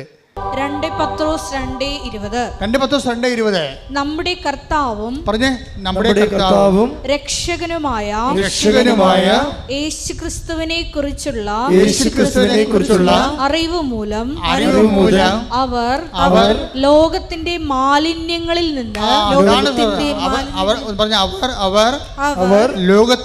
ലോകത്തിന്റെ മാലിന്യങ്ങളിൽ നിന്ന് രക്ഷ പ്രാപിച്ചതിന് ശേഷം വീണ്ടും അവയിൽ കുരുങ്ങുകയും അവയാൽ തോൽപ്പിക്കപ്പെടുകയും ചെയ്യുന്നെങ്കിൽ അവരുടെ അന്ത്യസ്ഥിതി ആദ്യത്തേതിനേക്കാൾ മോശമായിരിക്കും. കാരണം തങ്ങൾക്ക് ലഭിച്ച വിശുദ്ധ കൽപ്പനയെ കുറിച്ച് അറിഞ്ഞിട്ട് അതിൽ നിന്ന് പിന്മാറുന്നതിനേക്കാൾ അവർക്ക് നല്ലത് നീതിയുടെ വഴിയെക്കുറിച്ച് അറിയാതിരിക്കുകയായിരുന്നു. നായ് ഛർദിച്ചത് തന്നെ വീണ്ടും ഭക്ഷിക്കുന്നു. കുളിച്ച പന്നി ചെളിക്കുണ്ടിൽ വീണ്ടും ഉരുളുന്നു. അതാണ് സംഭവം. അതായത് നായ ഛർദിച്ചത് തന്നെ, ഇതേതാണ് നായ എന്ന് പറയണത്? ഈ ഛർദിച്ചത് തന്നെ പിന്നെ തിന്നുന്ന ഒരു സ്വഭാവമാണ് നായ്ക്കുള്ളത്. ഇത് തന്നെ തെറ്റുകളെ വീണ്ടും വീണ്ടും ആവർത്തിക്കുന്ന ആളിനെയാണ് ബൈബിൾ നായ എന്ന് വിളിക്കണത്. മനസ്സിലായില്ലേ? ഒരിക്കൽ കർത്താവിൻ്റെ ഉടമ്പടിയിലൂടെ നീ വന്നു, സാക്ഷ്യങ്ങൾ പറഞ്ഞു, വിശുദ്ധ ജീവിതം നയിച്ചതിന് ശേഷം വീണ്ടും അവയാൽ കുരുങ്ങുകയും അവയാൽ തോൽപ്പിക്കപ്പെടുകയും ചെയ്ത് നീ വീണ് പോയാൽ ആരാണ് നീ നായയാണ്. എന്താണ്? തെറ്റുകൾ ആവർത്തിക്കുന്നു. സുഭാഷിതം എന്താ പറയണത്? 26:11 ഭോഷൻ തെറ്റുകൾ ആവർത്തിക്കുന്നു, അവൻ ഛർദിച്ച് തിന്നുന്ന നായയെപ്പോലെയാണെന്ന്. അപ്പം നിങ്ങൾ വിട്ടുപേക്ഷിച്ച തെറ്റുകളെ, തിന്മകളെ ഉടമ്പടി കാലത്തിന് ശേഷം വീണ്ടും നിങ്ങൾ ആവർത്തിച്ചാൽ ദൈവതിരുസന്നിധിയിൽ ഛർദിച്ച് തിന്നുന്ന നായയെപ്പോലെയാണ്. ഛർദിച്ച് തിന്നുന്ന നായക്കുള്ള കുഴപ്പം എന്താണ്? മക്കളുടെ അപ്പം കിട്ടത്തില്ല. മക്കളുടെ അപ്പം എന്ന് പറഞ്ഞാൽ എന്താ? നിത്യജീവനാസാനം. മക്കളുടെ അപ്പത്തെക്കുറിച്ച് മാത്രം നമ്മൾ ബൈബിളിനോട് ഫോളോ ചെയ്ത് പോയി കഴിഞ്ഞാൽ നമുക്ക് മനസ്സിലാകും. ഈ അപ്പം ഭക്ഷിക്കുന്നവൻ നിത്യം ജീവിക്കും. ഞാൻ നൽകുന്ന അപ്പം ഭക്ഷിക്കുന്നവന് അവൻ മരിക്കുകയില്ല. അതാ സംഭവം. മക്കളുടെ അപ്പം എന്ന് പറയുന്നത് എന്താണ്? നിത്യജീവനാണ്. ദൈവത്തിൻ്റെ ഇഷ്ടമനുസരിച്ച് ജീവിച്ചുകൊണ്ട് ദൈവത്തിൻ്റെ ഇഷ്ടത്തിന് ഉടമ്പടിയുടെ ഒരു അത്ഭുതകാലം കഴിയുമ്പോൾ ആ വ്യക്തി ഉടമ്പടി വയറ്റിലേക്ക്, ഉടമ്പടി സിൽവർ ഗ്രേഡിലേക്ക് വരുമ്പോൾ ദൈവത്തിൻ്റെ ഇഷ്ടം, ദൈവത്തിനോടുള്ള മനുഷ്യനുള്ള സ്നേഹത്താൽ സ്വീകരിച്ചുകൊണ്ട് അത്ഭുതങ്ങളും അടയാളം കാണാത്ത ദൈവത്തിൻ്റെ തിരുമനസ് നിങ്ങൾ അറിയാത്ത ഭക്ഷണം. യോഹന്നാൻ 4:32. യോഹന്നാൻ 4:32. അവൻ പറഞ്ഞു നിങ്ങൾ അറിയാത്ത ഭക്ഷണം എനിക്കുണ്ട്. അതായത് ഇന്ന് സിറ്റുവേഷൻ എന്ന് വെച്ച് കഴിഞ്ഞാൽ സമരക്കാരിയുമായിട്ടുള്ള യേശുവിൻ്റെ അതായത് ഡിസ്കോഴ്സാണത്, സമരിയൻ ഡിസ്കോഴ്സ്. അവിടെ എന്താ പ്രശ്നം വെച്ച് കഴിഞ്ഞാൽ 12 പേരെയും. അപ്പോൾ ഇന്നലെ എൻ്റെ കപ്പേരസ് എന്നോട് പറയണേ, എൻ്റെ അച്ഛ ഈശോയുടെ കാര്യം ഓർത്തിട്ട് ഞാൻ വെളുപ്പിലിരുന്ന് കരഞ്ഞു പോയെന്ന്. ഞാൻ വിളിച്ചു എന്നാ പരിപാടി? അതല്ല അച്ഛാ, ആ സമരക്കാരിയെ വിശ്വാസത്തേക്ക് വിളിക്കാൻ വേണ്ടി ഈശോ 12 പേരെയും പറഞ്ഞു വിട്ടില്ലേ? ഒരാൾക്ക് എന്തിനാ ഭക്ഷണം മേടിക്കാൻ 12 പേരെയും പറഞ്ഞു വിട്ടത്? ഞാൻ തന്നെ വാവളിച്ചു പോയി. കർത്താവിൻ്റെ അൾത്താരയിൽ നിന്ന് ശുശ്രൂഷ ചെയ്യുന്നവൻ വെളുപ്പാൻ കാലത്ത് എഴുന്നേറ്റ് നിന്നിട്ട് കണ്ണീര് ചൊരിയുന്നു. ആരെക്കുറിച്ച് ഓർത്തിട്ടാ? മക്കളെക്കുറിച്ച് ഓർത്തിട്ടല്ല, ഭാര്യയെക്കുറിച്ച് ഓർത്തില്ല, കുടുംബത്തെക്കുറിച്ച് ഓർത്തില്ല, കർത്താവിനെക്കുറിച്ച് ഓർത്തിട്ട്. ഒരു വിശുദ്ധിയിലേക്കൊരു വ്യക്തിയെ വിളിക്കാൻ വേണ്ടി ആ മനുഷ്യൻ ചിന്തിച്ചപ്പോൾ പറയുന്നത്, അയാളോട് ഈശോ പറഞ്ഞു ഞാൻ 12 പേരെയും പറഞ്ഞു വിട്ടായിരുന്നെന്ന്. എന്തിനാണ്? ഇവൾക്ക് 5 ഭർത്താക്കന്മാരുണ്ടായിരുന്നു. അത് നാട്ടുകാരെ കേൾപ്പിച്ച് പറയേണ്ട കാര്യമില്ലല്ലോ, അവരോട് പറയേണ്ടതല്ലേ. അതിൽ നിന്ന് അവളെ പിന്തിരിപ്പിക്കാൻ വേണ്ടി, മറ്റുള്ള കേൾക്കാതിരിക്കാൻ വേണ്ടി രഹസ്യമായിട്ട് ഞാൻ അവളോട് പറഞ്ഞതാണ്. നീ പറഞ്ഞതൊക്കെ ശരിയാണ് മകളെ, നിനക്ക് 5 ഭർത്താക്കന്മാരുണ്ടായിരുന്നു. ഭർത്താവ് ഇല്ലെന്ന് പറഞ്ഞാൽ ശരിയാണ്, 5 ഭർത്താക്കന്മാരുണ്ടായിരുന്നു. ഇപ്പോഴുള്ള ആൾ നിൻ്റെ ഭർത്താവല്ല. അപ്പോൾ അവളെ ഒരു കൗൺസിലിംഗ് കർത്താവ് കൊടുക്കുകയാണ് ശരിക്കും പറഞ്ഞാൽ. അപ്പോൾ അത് കൊടുത്തു കഴിഞ്ഞപ്പോൾ അവൾക്ക് മനസ്സിലായി താൻ ചെയ്ത കാര്യങ്ങൾ തന്നോട് പറയാൻ വേണ്ടി മാത്രം ദൈവം തന്നെ ശ്രദ്ധിക്കുന്നുണ്ടെന്ന് മനസ്സിലായി. എല്ലാവരുടെയും പ്രശ്നം അതാണ്. എന്താണ്?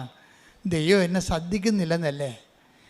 ദൈവത്തെ സ്നേഹിക്കുന്നവർക്ക് മാത്രമേ ദൈവം എന്നെ ശ്രദ്ധിക്കുന്നുണ്ടെന്ന് പറയാൻ പറ്റത്തുള്ളൂ. അതൊരു അനുഭവമാണ് ശരിക്കും. അപ്പോൾ അവർക്ക് മനസ്സിലായി ദൈവം എന്നെ ശ്രദ്ധിക്കുന്നുണ്ട്.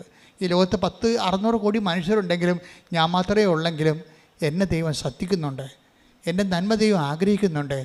എന്നെ അനുഗ്രഹിക്കാൻ ദൈവം ആഗ്രഹിക്കുന്നുണ്ട്. എൻ്റെ ദൈവം എത്രയോ വലിയവനാണ്. ആ ദൈവത്തെക്കുറിച്ച് സ്നേഹത്തെ ഓർക്കുമ്പോഴാണ് ശരിക്കും അനുതാപം ആരംഭിക്കുന്നത്. അനുതാപം ആരംഭിക്കുന്നത് ദൈവസ്നേഹമാണ്. അതുകൊണ്ടാണ് ഉടമ്പടിയിൽ ഒരിക്കലും ഞങ്ങൾ പാപത്തെക്കുറിച്ച് ഇങ്ങനെ 1 2 3 4 എന്ന് പറയത്തില്ല. എന്താ പറയണം? ഞങ്ങൾ അനുതാപത്തെക്കുറിച്ച് പറയും.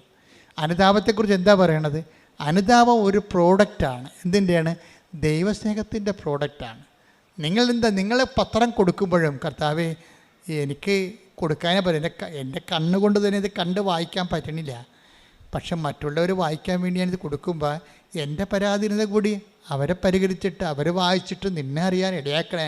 അങ്ങനെ ഉള്ളിൽ പ്രാർത്ഥനയോടുകൂടിയാണ് കൊടുക്കണമെന്നുണ്ടെങ്കിൽ നിങ്ങൾ ദൈവസ്നേഹം വർദ്ധിക്കാം. സാക്ഷ്യങ്ങൾ പറയുന്നവരുടെ ദൈവസ്നേഹത്തിൽ നിലവാരം നിങ്ങൾ ശ്രദ്ധിക്കണം. വല്ലാത്ത നിലവാരമുള്ളവരാണ് ഈ ദൈവസ്നേഹത്തിൻ്റെ സാക്ഷ്യം പറയണത്.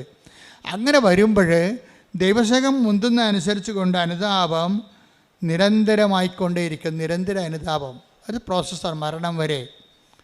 അതാണ് പത്തോസൊക്കെ he went out and cried bitterly എന്നൊക്കെ പറയുമ്പോഴും ഗ്രീക്കുകാരൻ പറയും കാറ്റാഫിലയോൺ, പ്രസൻറ്റ് കണ്ടിന്യൂസ് ടെൻസാണ് ഉപയോഗിക്കുന്നത്. എന്താണ്? അവൻ കരഞ്ഞുകൊണ്ടേയിരുന്നു. മരണം വരെ കരഞ്ഞൊരു മനുഷ്യനാണ് കർത്താവിൻ്റെ താക്കോല് കിട്ടിയ അധികാരം കിട്ടിയ ആൾ. അയാൾ പഠിച്ച ആളല്ല, അയാൾ മരണം വരെ കരഞ്ഞുകൊണ്ടിരുന്ന ആളാണ്. അനുതാപത്തിൽ നിന്ന് അനുതാപത്തിലേക്ക് പത്രോസ് പോയിക്കൊണ്ടേയിരുന്നു. അനുതാപത്തിലേക്ക് പോയിക്കൊണ്ടിരുന്നു. ഇത് തന്നെയാണ് ശരിക്കും പറഞ്ഞാൽ ബദനിലെ മറിയത്തിന് സംഭവിച്ചത്. മറിയം ദാഠ്യമൊക്കെ വെച്ചുകൊണ്ടിരിക്കുകയായിരുന്നേ. കാര്യം മറിയം യേശുവിൻ്റെ വലിയ ആളായിരുന്നല്ലോ. യേശു വീട്ടിൽ വന്നപ്പോൾ മാർത്ത ഭയങ്കര ബഹളമൊക്കെ കാണിച്ച് കർത്താവിന് വേണ്ടി ഭക്ഷണം ചെയ്യുമ്പോഴും മറിയം കർത്താവിൻ്റെ മുഖത്ത് നോക്കി കർത്താവിൻ്റെ വചനം കേട്ട് അവിടെ ഇങ്ങനെ സാഗൂതം അങ്ങനെ ഇരിക്കുകയായിരുന്നു. അത്രയ്ക്ക് ഇൻറ്റിമസി ആയിരുന്നു. പക്ഷേ ആ വചനം കേൾക്കാൻ തന്നെ അവൾക്ക് ത്രില്ലടിക്കുമായിരുന്നു. അപ്പം അതുകൊണ്ട് അത് അവളിൽ നിന്ന് മാറ്റപ്പെടുക. വചനം കേൾക്കാനുള്ള അഭിനിവേശവും അഭിഷേകവും ഒക്കെ കിട്ടിയിട്ടുണ്ട്. മാർത്ത ബഹളം ഉണ്ടാകുമ്പോൾ പറയും, കർത്താവ് പറയും, ഐ ആം സോറി മാർത്ത, ഇവൾക്കിത് അഭിഷേകമായിട്ട് കിട്ടിയിരിക്കുന്ന വചനം, അത് അവളിൽ നിന്ന് മാറ്റപ്പെടത്തില്ലെന്നാണ് തോന്നണമെന്ന് പറയും. അത് ദൈവം കൊടുത്തൊരു വരമാണ്. ദൈവം ആ വരം തിരിച്ചെടുത്താൽ മാത്രമേ അവൾ അടുക്കളയിൽ പോയി ജോലി ചെയ്യത്തുള്ളൂ. അപ്പോൾ ദൈവം ആ വരം തിരിച്ചെടുക്കാൻ തയ്യാറല്ല. അപ്പോൾ അതുകൊണ്ട് നീ നിൻ്റെ ജോലി തന്നെ പെട്ടെന്ന് കൂട്ടിയിട്ട് കറികളുടെ എണ്ണമൊക്കെ കുറച്ചിട്ട് നീയും വന്ന് എൻ്റെ കൂടെ ഇരിക്കും ഇവിടെ പോയി, അതാണ് എനിക്കിഷ്ടമെന്ന് ഈശോ പറയും. എന്ത് രസമാണ് ആ ഡിസ്കോഴ്സ് കേൾക്കാം, മനോഹരമാണ് ശരിക്കും. അപ്പം അത് ഞാനത് പറയാം. പക്ഷെ അതൊക്കെ നമ്മൾ പറയേണ്ടതേ ഇപ്പം നമ്മൾ പറഞ്ഞു നിർത്തിയതിന് സംഭവിച്ചു കഴിഞ്ഞാൽ ഈ മകളെ തനിച്ച് വിളിച്ചിട്ട് അവളുടെ ജീവിതത്തിലേക്ക് ദൈവം കടന്നു വരാൻ ആഗ്രഹിക്കുന്നു. അവൾ ബേസിക്കായിട്ട് നല്ലവളാണെന്ന് തോന്നുകയാണ്. അതാണ് ഈ ബേസിക്കായിട്ട് നല്ലവനാകണമെന്ന് എപ്പോഴും നല്ലതാണ്. എന്നുവെച്ചാൽ ഒരു അവസരം വന്നാൽ ദൈവത്തിന് വേണ്ടി നാം ഒരു നിലപാടെടുക്കുന്നവരാണ് ബേസിക്കായിട്ട് നല്ലവർ. അപ്പം അങ്ങനെ അതുകൊണ്ട് അവരോട് അത് പറയുമ്പോൾ അവരോട് സംസാരിച്ചുകൊണ്ടിട്ട് സംസാരം തീരണില്ല. കാര്യം ഇത് വലിയൊരു നീണ്ട കഥയാണല്ലോ.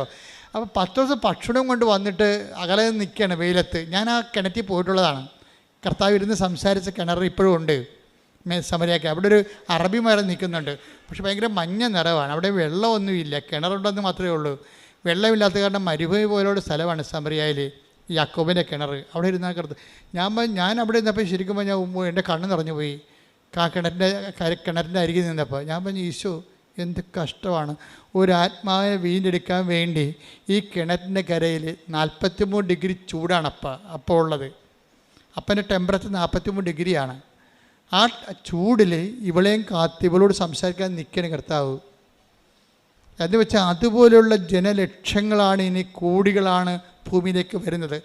അവർക്കെല്ലാം വേണ്ടിയുള്ള കർത്താവിൻ്റെ കരുതലും കാത്തു നിൽപ്പു എന്ന് വെച്ചാൽ നമ്മളെ കാണുമ്പോൾ കണ്ണ് നിറഞ്ഞു പോകും. എന്നിട്ട് സംസാരം തീരാത്തപ്പോൾ അവനെ ഡിസ്റ്റർബ് ചെയ്യുന്നുണ്ട് പത്രോസ് പറയും, ഗുരു ഭക്ഷണം. അപ്പോൾ പത്രോസിനോട് ഈശോ പറയും, നിങ്ങളറിയാത്ത ഭക്ഷണം എനിക്കുണ്ടെന്ന് പറയും. അപ്പോൾ പത്രോസിനത് സുവിശേഷം മനസ്സിലാകത്തില്ല. പത്രോസ് ആരെങ്കിലും കൊണ്ടുവന്ന് നമ്മളെക്കാൾ നേരത്തെ ഭക്ഷണം കൊടുത്ത് കാണുമായിരിക്കും, അല്ലെങ്കിൽ ചേർത്ത് തന്നെ വന്ന് ഭക്ഷണം കൊടുത്ത് കാണുമായിരിക്കും. പക്ഷേ ആ സംസാരം എല്ലാം പിരിഞ്ഞ് പോകുമ്പോൾ അവൾ പെട്ടെന്ന് നാട്ടിലിട്ട് പോയിട്ട് വലിയ സുവിശേഷ വേലയൊക്കെ ചെയ്തിട്ട് തിരിച്ചു വരും. അതിനുള്ളിൽ കർത്താവ് പറയും, നിങ്ങളറിയാത്ത ഭക്ഷണം എനിക്കുണ്ട്. എന്താണ് എൻ്റെ ഇഷ്ടം? എൻ്റെ ഭക്ഷണം എന്താണ്? എൻ്റെ പിതാവിൻ്റെ ഇഷ്ടം നിറവേറ്റുകയാണ് എൻ്റെ ഭക്ഷണം. അപ്പോൾ അടയാളങ്ങളില്ലെങ്കിലും ദൈവത്തിൻ്റെ ഒരു നീല ഉടമ്പടിക്കാരും ചാര ഉടമ്പടിക്കാരും ഒക്കെ ശ്രദ്ധിക്കേണ്ടത്, നിങ്ങൾക്ക് അടയാളങ്ങൾ ഉണ്ടാവാതിരിക്കാനാണ് ഞാൻ പ്രാർത്ഥിക്കുന്നത്. എന്താ കാര്യം എന്നറിയാമോ?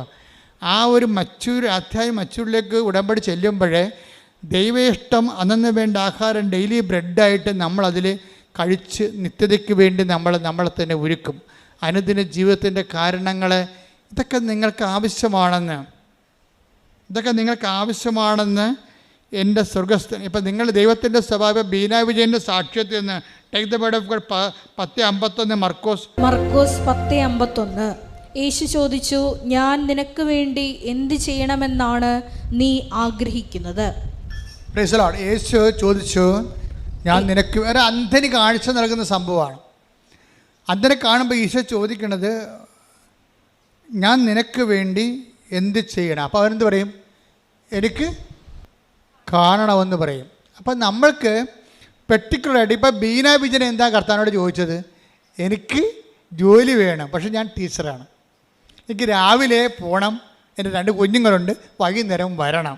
അങ്ങനെ ഒരു നേഴ്സിന് ജോലി കിട്ടുക, പക്ഷേ എനിക്ക് ജോലി തരണം, എനിക്ക് കുഞ്ഞുങ്ങളെ പോറ്റണ്ടേ. അപ്പോൾ ഞാൻ 10:51 പറഞ്ഞാൽ എന്താണ്? ഞാൻ എന്ത് പറഞ്ഞേ? ഞാൻ നിനക്ക് വേണ്ടി എന്ത് ചെയ്യണമെന്നാണ് നീ ആഗ്രഹിക്കുന്നത്. അപ്പൊ നമ്മൾ ഈ ഉടമ്പടി വെച്ചിരിക്കുന്ന 6 കാര്യങ്ങൾ നമ്മൾ ആഗ്രഹിക്കണതല്ലേ? അത് നടക്കും. നമ്മൾ ഉടമ്പടി വെച്ചിരിക്കുന്ന 6 കാര്യങ്ങളെ നമ്മൾ ആഗ്രഹിക്കുന്ന കാര്യങ്ങളല്ലേ?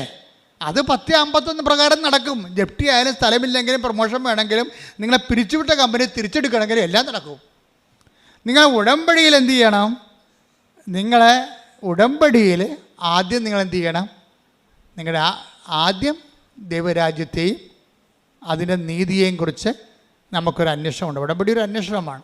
എവിടെയാണ്, ഏത് മേഖലയിലാണ് ദൈവത്തിൻ്റെ രാജ്യവും നീതിയും എനിക്ക് നിറവേറ്റിപ്പോകും. അപ്പോൾ ദൈവത്തെക്കുറിച്ചുള്ള ചിന്തയും ദൈവവചന അനുപേക്ഷണീയമായ ഒരു ജീവിത പുനഃക്രമീകരണവുമാണ് ഉടമ്പടി ആവശ്യപ്പെടുന്നത്. ഇതിനകത്ത് വരുമ്പോൾ ഒരു ഭാഗം കഴിയുമ്പോൾ, അടയാളങ്ങളുടെ ഒരു കാലം കഴിയുമ്പോൾ, നമുക്കറിയാമല്ലോ ബൈബിളിൻ്റെ ഒരു ചിട്ടവട്ടങ്ങളിൽ നോക്കിയാൽ മനസ്സിലാകും. ബൈബിള് ഒരു 15-ാം അധ്യായം പറയും. മർക്കോസിൻ്റെ സുവിശേഷം എടുക്കാം. മർക്കോസിൻ്റെ സുവിശേഷത്തിൽ ഒരു 18 അധ്യായം ഉണ്ടെന്ന് 16 അധ്യായമുണ്ട്. 16 അധ്യായം എന്ന് പറയുമ്പോൾ 8 അധ്യായം കഴിയുമ്പോൾ പിന്നെ അത്ഭുതങ്ങളില്ല. യോഹന്നാന്റെ സുവിശേഷം എത്ര ഉണ്ട്? 21 അധ്യായങ്ങളുണ്ട്. ആ ലാസറിനെ ഉയർപ്പിച്ചു കഴിഞ്ഞാൽ പിന്നെ അത്ഭുതങ്ങളില്ല. 11-ാം അധ്യായത്തിൽ വെച്ച് ക്ലോസ് ചെയ്യും, ഷഡ് ചെയ്യും. എല്ലാ അടയാളങ്ങളും ഷഡ് ചെയ്യും. ലൂക്കാന്റെ സുവിശേഷത്തിൽ അത് തന്നെ സംഭവം. 24 അധ്യായങ്ങളുണ്ട്. 12 അധ്യായത്തിൽ വെച്ച് അടയാളങ്ങൾ ക്ലോസ് ചെയ്യും. അടയാളം ഒരു കാലമാണ്, ദൈവത്തിലേക്ക് നിന്നെ വളർത്തിക്കൊണ്ട് വരുന്നൊരു കാലമാണ്. പിന്നെ നമ്മൾ അടയാളമില്ലാത്ത കാലം അമ്മയോടൊപ്പം ജീവിക്കും. നമ്മൾ അടയാളമില്ലെങ്കിലും അമ്മയോടൊപ്പം ജീവിക്കും. എന്താ കാര്യം?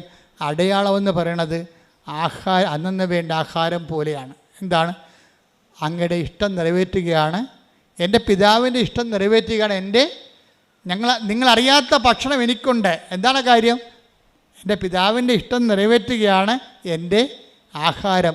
ചില കാര്യങ്ങൾക്ക് അടയാളങ്ങൾ കിട്ടിയില്ല എന്നുണ്ടെങ്കിൽ അപ്പോൾ അടയാളം കിട്ടുന്ന വെള്ളിയാണെങ്കിൽ അടയാളം കിട്ടാതെ തന്നെ നിലനിൽക്കുകയും അതേസമയം നീ അത് അക്സെപ്റ്റ് ചെയ്യുകയും ചെയ്യുമ്പോൾ അത് ദൈവഹിതമാകുകയും സ്വർണ്ണമാകുകയും ചെയ്യും. അതിൻ്റെ അർത്ഥമെന്ന് ഞാൻ പറഞ്ഞാൽ, ഇപ്പം നിങ്ങൾക്ക് ഇന്നലെ ഒരു സാക്ഷ്യം, മെനയെന്നൊരു സാക്ഷ്യം. അവർക്ക് കുറേ 8 കൊല്ലമായിട്ട് മക്കളില്ല. മെനയെന്നത്തെ സാക്ഷ്യമാണ്. 8 കൊല്ലമായിട്ട് അവർക്ക് മക്കളില്ല. അപ്പോൾ പല തരത്തിലുള്ള സംഭവങ്ങളൊക്കെ ചെയ്തിട്ടും ഈ ശാസ്ത്രീയമായ മേഖല നോക്കിയിട്ട് അവർക്ക് മക്കളില്ല. പക്ഷെ ഉടമ്പടി എടുത്തപ്പോൾ അന്ന് തന്നെ ആ ആഴ്ചത്തിന് അവർ പ്രഗ്നൻ്റ് ആകും. പക്ഷെ എത്രയാണ്? ആ 8 കൊല്ലത്തെ കുടിശ്ശിക അരിയറം തീർത്തുകൊണ്ടാണ്. ഇപ്പോൾ ഒരു കൊല്ലം ഒരു കൊച്ചിനെ പ്രസവിക്കണമെങ്കിൽ അതിനെ വളർത്തി പാലുകുടി മാറണമെങ്കിൽ 2.5 കൊല്ലം വേണമല്ലോ, അല്ലേ? അപ്പോൾ 3 പിള്ളേർക്ക് എത്ര കൊല്ലം വേണം? 2.5 വെച്ച് കണക്കാക്കി കഴിഞ്ഞാൽ 8 കൊല്ലം വേണം. അപ്പോൾ 8 കൊല്ലം പിള്ളേരില്ലായിരുന്നിട്ട് 8ാമത്തെ കൊല്ലം ഉടമ്പടി എടുത്തപ്പോൾ 3 പിള്ളേർ ഒരുമിച്ച് കൊടുക്കുക. അതിൻ്റെ അർത്ഥം അതാണ്. അപ്പോൾ ഒറ്റ ആശുപത്രി കിടപ്പേ ഉള്ളതിൻ്റെ അത്. അല്ലെങ്കിൽ നമ്മൾ ഓരോ കൊച്ചിനും പോയി ആശുപത്രി കിടക്കണ്ടേ? 1 ലക്ഷമോ 1 ലക്ഷമോ നിങ്ങളുടെ സാമ്പത്തിക നിലവാരം പോലെ അപ്പോഴപ്പം മുടക്കണം. ഇത് ഒറ്റ ആശുപത്രി കിടപ്പും 3 പിള്ളേർ 8 കൊല്ലം ഒന്നിച്ചു തരാൻ ദൈവത്തിന് കഴിയും. ഞാൻ ആ സാക്ഷ്യം കേട്ടപ്പോൾ ഞാൻ ഞെട്ടിപ്പോയി. കാര്യം ഈ സാക്ഷ്യം ആവർത്തിക്കുന്നുണ്ട്. എപ്പോഴും ഇങ്ങനെ എല്ലാ കൊല്ലവും ഇങ്ങനെ 3 കുഞ്ഞുങ്ങൾ 12 കൊല്ലം മക്കളില്ല, 12ാമത്തെ കൊല്ലം 4 കുഞ്ഞുങ്ങൾ ഒരുമിച്ച് പ്രസവിക്കും. ആ പഴയ സാക്ഷ്യങ്ങൾ നോക്കിയാൽ മതി. എന്നുവെച്ചാൽ ഇത്രയും നാളിലെ കുരിശുകയും അരിയറും ചേർത്ത് ഒരുമിച്ച് തരാൻ ദൈവത്തിന് കഴിയും. 4 ആശുപത്രി കിടപ്പും 4 പ്രസവ ലീവിന് പകരം ഒറ്റ പ്രസവ ലീവും ഒറ്റ ആശുപത്രി കിടപ്പും ഒറ്റ തവണ തീർപ്പാക്കും. കണ്ട് ഇത് ദൈവത്തിന് കഴിയണതാണ്. അതാണ് നിങ്ങൾ എന്താണ് ആഗ്രഹിക്കുന്നത് അതുപോലെ ചെയ്യും. പക്ഷേ ഇതൊക്കെ ദൈവം ചെയ്യണത് കാര്യങ്ങളാണ്.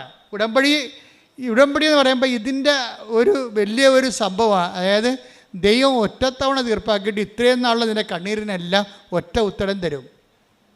പക്ഷേ എന്താ പ്രശ്നം വെച്ച് കഴിഞ്ഞാൽ, പ്രശ്നമെന്ന് പറഞ്ഞാൽ ഞാൻ ഭയങ്കര സീരിയസ് ആണ് ഈ വിഷയത്തിൽ. ദൈവം ഇത്രയും നല്ലവനായിട്ടും ദൈവം ഇത്രയും കൃത്യമായിട്ടും ദൈവം അരിയർ ചേർത്ത് കുടിശ്ശിക സഹിതം കൊടുക്കുമ്പോഴും ആ വ്യക്തിക്ക് നിനക്ക് 4 കുഞ്ഞുങ്ങളെ കിട്ടി. ഈ 4 കുഞ്ഞുങ്ങളും നീ വളർത്തി വഴിപിഴച്ചവളാക്കുകയാണെങ്കിൽ ഉള്ള അവസ്ഥ എന്താണ്? 4 ആത്മാക്കൾ ജന്മങ്ങൾ നിൻ്റെ കൈ കിട്ടി പാഴാകത്തില്ലേ? അതാണ് പ്രശ്നം. അത് പ്രശ്നമാണ്. മക്കളില്ലെന്നല്ല നീ പറയേണ്ടത് ദൈവത്തോട്. ഒരു കുഞ്ഞിനെ തന്നാൽ ഞാൻ ദൈവത്തിൻ്റെ മകനെ എൻ്റെ രക്തസാക്ഷിയായി നിന്നാലും ശരി, ഞാൻ എൻ്റെ ദൈവത്തിൻ്റെ കുഞ്ഞിനെ പോലെ വളർത്തുമെന്ന് നീ പറയണം. അത് പറയാൻ നീ തയ്യാറാണെങ്കിൽ നീ ഇങ്ങനെ വിഷയം പോലെ പ്രസവിക്കും. എന്താ കാര്യം എന്നറിയാമോ? ദൈവത്തിനെ എനിക്കറിയാം. നമ്മൾ ദൈവത്തിൻ്റെ കരങ്ങളെ കണ്ടാണ് ഇവിടം വരെ എത്തിയത്. അത് ദൈവത്തിന് ഒന്നും പഞ്ഞമില്ല. അമർത്തി കുലുക്കി നിറച്ചളന്ന് അവൻ നിൻ്റെ മടിയിലോട്ട് 6:36 ലൂക്കാൻ്റെ സുവിശേഷം. ദൈവത്തിൻ്റെ സ്വഭാവം അതാണ്. പക്ഷെ നമ്മുടെ സ്വഭാവത്താണ് ഇപ്പോൾ പ്രശ്നം വന്നിരിക്കുന്നത്. കാര്യം എന്താണ്? ദൈവത്തിൻ്റെ സ്വഭാവം കാണിക്കുമ്പോൾ നമ്മുടെ സ്വഭാവം ദൈവസ്വഭാവത്തിലേക്ക് കൺവേർഷൻ സംഭവിക്കണം. ഇതിനാണ് നിരന്തര അനുതാപം എന്ന് പറയണത്. നിരന്തര അനുതാപം എന്ന് പറയുമ്പോൾ അമളി പറ്റിക്കഴിഞ്ഞാൽ സമ്മതിക്കാൻ തയ്യാറാകണം.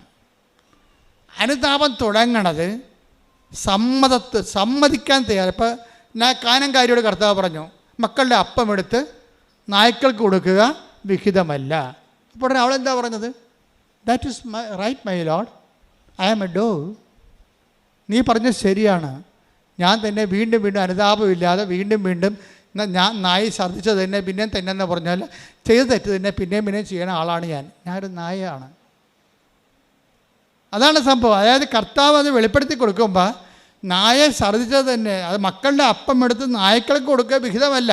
നായ്ക്കളെന്ന് പറഞ്ഞാൽ എന്താണ്? ചെയ്ത തെറ്റ് തന്നെ തെറ്റാണെന്ന് തന്നിട്ട് പിന്നെയും ചെയ്തുകൊണ്ടിരിക്കണത്. എല്ലാവരും അച്ഛനായാലും കപ്പലായാലും കർത്തനായാലും ആരായാലും, ഇനി കത്തോലിക്കനായാലും ക്രിസ്ത്യാനി ആയാലും എല്ലാവരും നായ തന്നെയാണ്. തെറ്റുകൾ ആവർത്തിക്കണമെങ്കിൽ അവൻ ഒരു നായയാണ്. അതൊക്കെ നായ സർജറി തന്നെ. പിന്നെ ഇപ്പം അനുതാപം എന്ന് പറയണത് തെറ്റുകൾ ആവർത്തിക്കാത്ത അവസ്ഥ കൂടിയാണ്. അനുതാപത്തിൻ്റെ ആരംഭം എവിടുന്നാണ് തുടങ്ങണത്? അനുതാപത്തിൻ്റെ ആരംഭം എവിടുന്നാണ് തുടങ്ങണത്? ആദ്യമേ തന്നെ അതിൻ്റെ ABCD എന്ന് പറയണത് തെറ്റുകൾ ആവർത്തിക്കാത്ത അവസ്ഥ. കൃപാസനത്തിൽ പരിശുദ്ധ കുർബാന കൈമാറ്റം ചെയ്യുമ്പോൾ അതിക്ക് മുമ്പ് മനസ്താപനം ചെലുത്തിരിക്കും. എന്താ കാര്യം? മേലിൽ പാപം ചെയ്യില്ലെന്നും എന്നാ പറയണേ. അതിനകത്ത് ഏറ്റവും വലിയ സംഭവം എന്താണ്? നമുക്കറിയാമല്ലോ, നല്ല കുമ്പസാരത്തിനുള്ള കാര്യങ്ങൾ ഒന്നെന്താണ്? മേലിൽ പാപം ചെയ്യാതിരിക്കുന്നതാണ്. അത് അക്രൈസ്തവനായാലും ക്രൈസ്തവനായാലും പഴയ തെറ്റുകൾ ആവർത്തിക്കത്തില്ലെന്ന് കർത്താവിനോട് പറഞ്ഞാൽ അന്ന് മുതൽ ഉടമ്പടി ഫയറാകാൻ തുടങ്ങും. പ്രാർത്ഥിക്കുക, കർത്താവായ ദൈവമേ, ഞാൻ ഉടമ്പടിയിലേക്ക് കടന്നു വന്നാൽ, ഞാൻ ഉടമ്പടിയിലോട്ട് കടന്നു വന്നാൽ പണ്ട് ചെയ്തു വന്നിരുന്ന പാപങ്ങളെ ആവർത്തിക്കാതിരിക്കാൻ എന്നെ സഹായിക്കണമേ. അപ്പൊ അവൾ പറഞ്ഞ ഇതാണ്, കർത്താവേ ഇനി ഞാൻ ആവർത്തിക്കത്തില്ല. ഞാനൊരു നായയാണ്, എനിക്കിന്ന് അവകാശമില്ല. ഞാൻ തെറ്റുകൾ തന്നെ വീണ്ടും തന്നെ ചെയ്ത തെറ്റുകൾ തന്നെ പിന്നെ ചെയ്യണതാണ്. പക്ഷേ ഇനി ഞാൻ ഞങ്ങൾക്ക് ഒരു അവകാശമുണ്ടല്ലോ നിൻ്റെ മുമ്പിൽ. അപ്പോൾ എല്ലാം സമ്മതിക്കും, തൻ്റെ അവസ്ഥകളെ സമ്മതിക്കും, അത് തിരിച്ചറിയും. ഇവിടുത്തെ പ്രോബ്ലം എന്താണ്? നമ്മൾ നല്ലതാണെന്ന് വിചാരിക്കണമല്ലേ പ്രശ്നം. നമ്മൾക്ക് എനിക്കൊരു കുഴപ്പമില്ല, ഞാൻ ഓക്കെ ആണെന്നല്ലേ എല്ലാവരും പറയണത്. അതാണ് കുഴപ്പം മുഴുവനും. ഉടമ്പടിയെ കുഴപ്പമെന്ന് പറഞ്ഞ ബോധ്യം, നാലാമത്തെ ബോധ്യം എന്താണ്? ഞാൻ ഓക്കെയാണ്. എന്നെക്കാൾ വിശുദ്ധനോ എന്നെക്കാൾ നല്ല മനുഷ്യനോ ലോകത്തില്ല. അപ്പം നമ്മളുടെ വശം നീതീകരിച്ചു കൊണ്ട് അവസാനം വരെ നമ്മൾ നിൽക്കും. എല്ലാവരുടെ സംസാരം, ഇൻക്ലൂഡിങ് മൈസെൽഫ്, എല്ലാവരുടെ സംസാരത്തിലും ഈ സ്വയം നീതീകരണം എന്ന് പറയണത് ശരിക്കും പറഞ്ഞാൽ അനുതാപമില്ലാത്ത അവസ്ഥ തന്നെയാണ്. സ്വയം നീതീകരിക്കണം. പക്ഷേ നമ്മൾ ഓക്കെയാണ്, അവരാണ് കുഴപ്പക്കാരെന്നാണ്. നമ്മൾ ഓക്കെയാണ്, അവരാണ് കുഴപ്പക്കാർ. പക്ഷേ കാര്യം എന്താ പറയണത്? ഞാൻ ഓക്കെ അല്ല കർത്താവേ, അത് ശരിയാണ്, അങ്ങ് പറഞ്ഞ ശരിയാണ്. മറിയവും ഈ അനുതാപത്തിലേക്ക് ആ കാനംകാരി കടന്നു വന്നപ്പോഴാണ് മക്കളുടെ അപ്പം എടുത്ത് അവൾക്ക് കൊടുത്തത്. നിത്യജീവൻ ഉൾപ്പെടെയുള്ള ദൈവാനുഗ്രഹങ്ങളിലേക്ക് അവളെ കർത്താവ് തിരിച്ചു കൊണ്ടുവരികയാണ്. ദൈവത്തിലേക്ക് വരിക എന്ന് വെച്ച് കഴിഞ്ഞാൽ ഒരു അടയാളം. ഇപ്പോൾ എന്തുമാത്രം നോൺ ക്രിസ്ത്യൻസാണ് ഉടമ്പടി എടുക്കുന്നത്? നിങ്ങൾക്ക് തോന്നുന്നുണ്ടോ നിങ്ങളുടെ മകളെ കെട്ടിക്കാനാണ് യേശുക്രിസ്തു ക്രൂശിക്കപ്പെട്ടതെന്ന്? നിങ്ങൾക്ക് തോന്നുന്നു നിങ്ങൾ സ്ഥലം വിൽക്കാനാണ് കർത്താവ് ഉയർപ്പിക്കപ്പെട്ടതെന്ന്? നിങ്ങൾ കർത്താവിൻ്റെ ഉയർപ്പിൻ്റെ ഉത്ഥാനത്തിനും പങ്കാളികളായിട്ട് ഉടമ്പടിയിൽ നിന്ന് പങ്കുപറ്റുന്നുണ്ടെങ്കിൽ ദൈവിക ലക്ഷ്യമെന്ന് തിരിച്ചറിയണം. എന്താ കാര്യം? നിത്യതയാണ് എൻ്റെ ലക്ഷ്യം. നിങ്ങൾ പ്രാർത്ഥിക്കേണ്ടത് എന്താണ്? കർത്താവേ, നിത്യത വരെ അങ്ങനെ കൊണ്ട് ജീവിക്കാൻ എന്നെ സഹായിക്കണമേ. പ്രാർത്ഥിക്കുക, കർത്താവേ അനുതാപത്തിന്റെ നീണ്ട സമയ സഞ്ചാരങ്ങളിലെ നിത്യത വരെ ജീവിക്കുവാൻ അങ്ങയോടൊപ്പം ജീവിക്കുവാൻ എന്നെ സഹായിക്കണമേ. ശ്രുതികട്ടെ. മക്കളെ, ഒരു കൈ ഇടത് നെഞ്ചിലും വലത് കൈ ഹൃദയ ശിരസിലും വെച്ചുകൊണ്ട് ഇവിടെ തീർത്ഥാടനത്തിലുള്ളവരും ഓൺലൈനിലുള്ളവരും പ്രാർത്ഥിക്കുക. അച്ഛൻ പ്രാർത്ഥിക്കുമ്പോൾ നിങ്ങളുടെ രോഗങ്ങളും നിങ്ങളുടെ ജീവിതാവസ്ഥകളുടെ മേലും ദൈവികമായ ശക്തി ആവശ്യിക്കുന്ന സമയമാണ്. ശ്രുതികട ഹല്ലേലൂയ.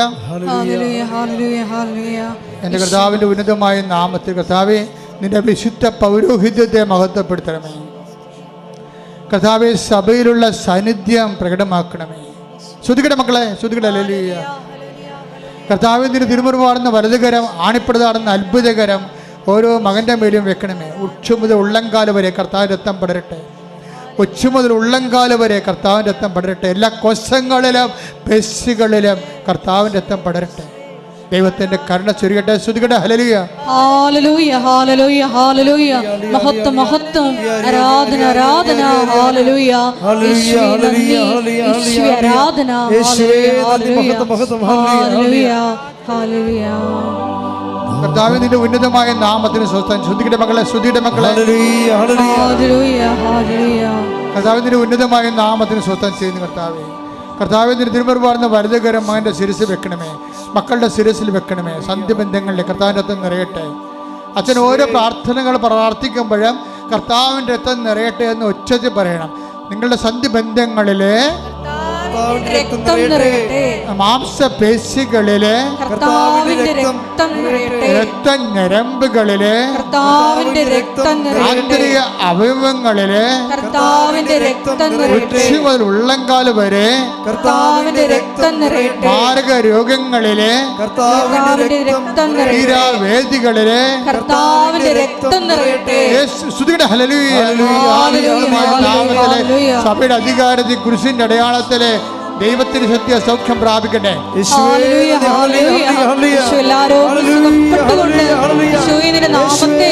നാമത്തെ വീണ്ടും വീണ്ടും മഹത്വപ്പെടുത്തുവാൻ കനിവാകണമേ. സദയം തുടരണേ സുഖമായി എന്നെയുള്ളം അരികിൽ വരേണേ സദയം തുടരണേ സുഖമായി എന്നെയുള്ളം. എൻ്റെ മക്കളെ, ജോലിയില്ലാത്തവർ, വീടില്ലാത്തവർ, വഴിയില്ലാത്തവർ, ജപ്തി നടപടി നേരിടുന്നവർ, മക്കളില്ലാത്തവർ, വിവാഹം ഒത്തുവരാത്തവർ, സാമ്പത്തികമായ വിഷമതകൾ അനുഭവിക്കുന്നവർ, മാനസിക രോഗങ്ങൾ അനുഭവിക്കുന്നവർ, അതുപോലെ തന്നെ വിവാഹം ഒത്തുവരാത്തവർ, ഡൈവേഴ്സിന് വേണ്ടി കേസ് കൊടുത്തിരിക്കുന്നവർ, വീണ്ടും ഒരുമിച്ച് താമസിക്കണമെന്ന് ആഗ്രഹിക്കുന്നവർ, വിസയ്ക്ക് പണം കൊടുത്തവർ, പോകാൻ പറ്റാത്തവർ, തിരിച്ചു വരാൻ പറ്റാത്തവർ, ജയിലിലാകപ്പെട്ടവർ, അങ്ങനെ എല്ലാ മേഖലയുള്ളവർ, അത് വിടുതലിന് വേണ്ടി സ്തുതിക്കട്ടെ. ഹല്ലേലൂയ.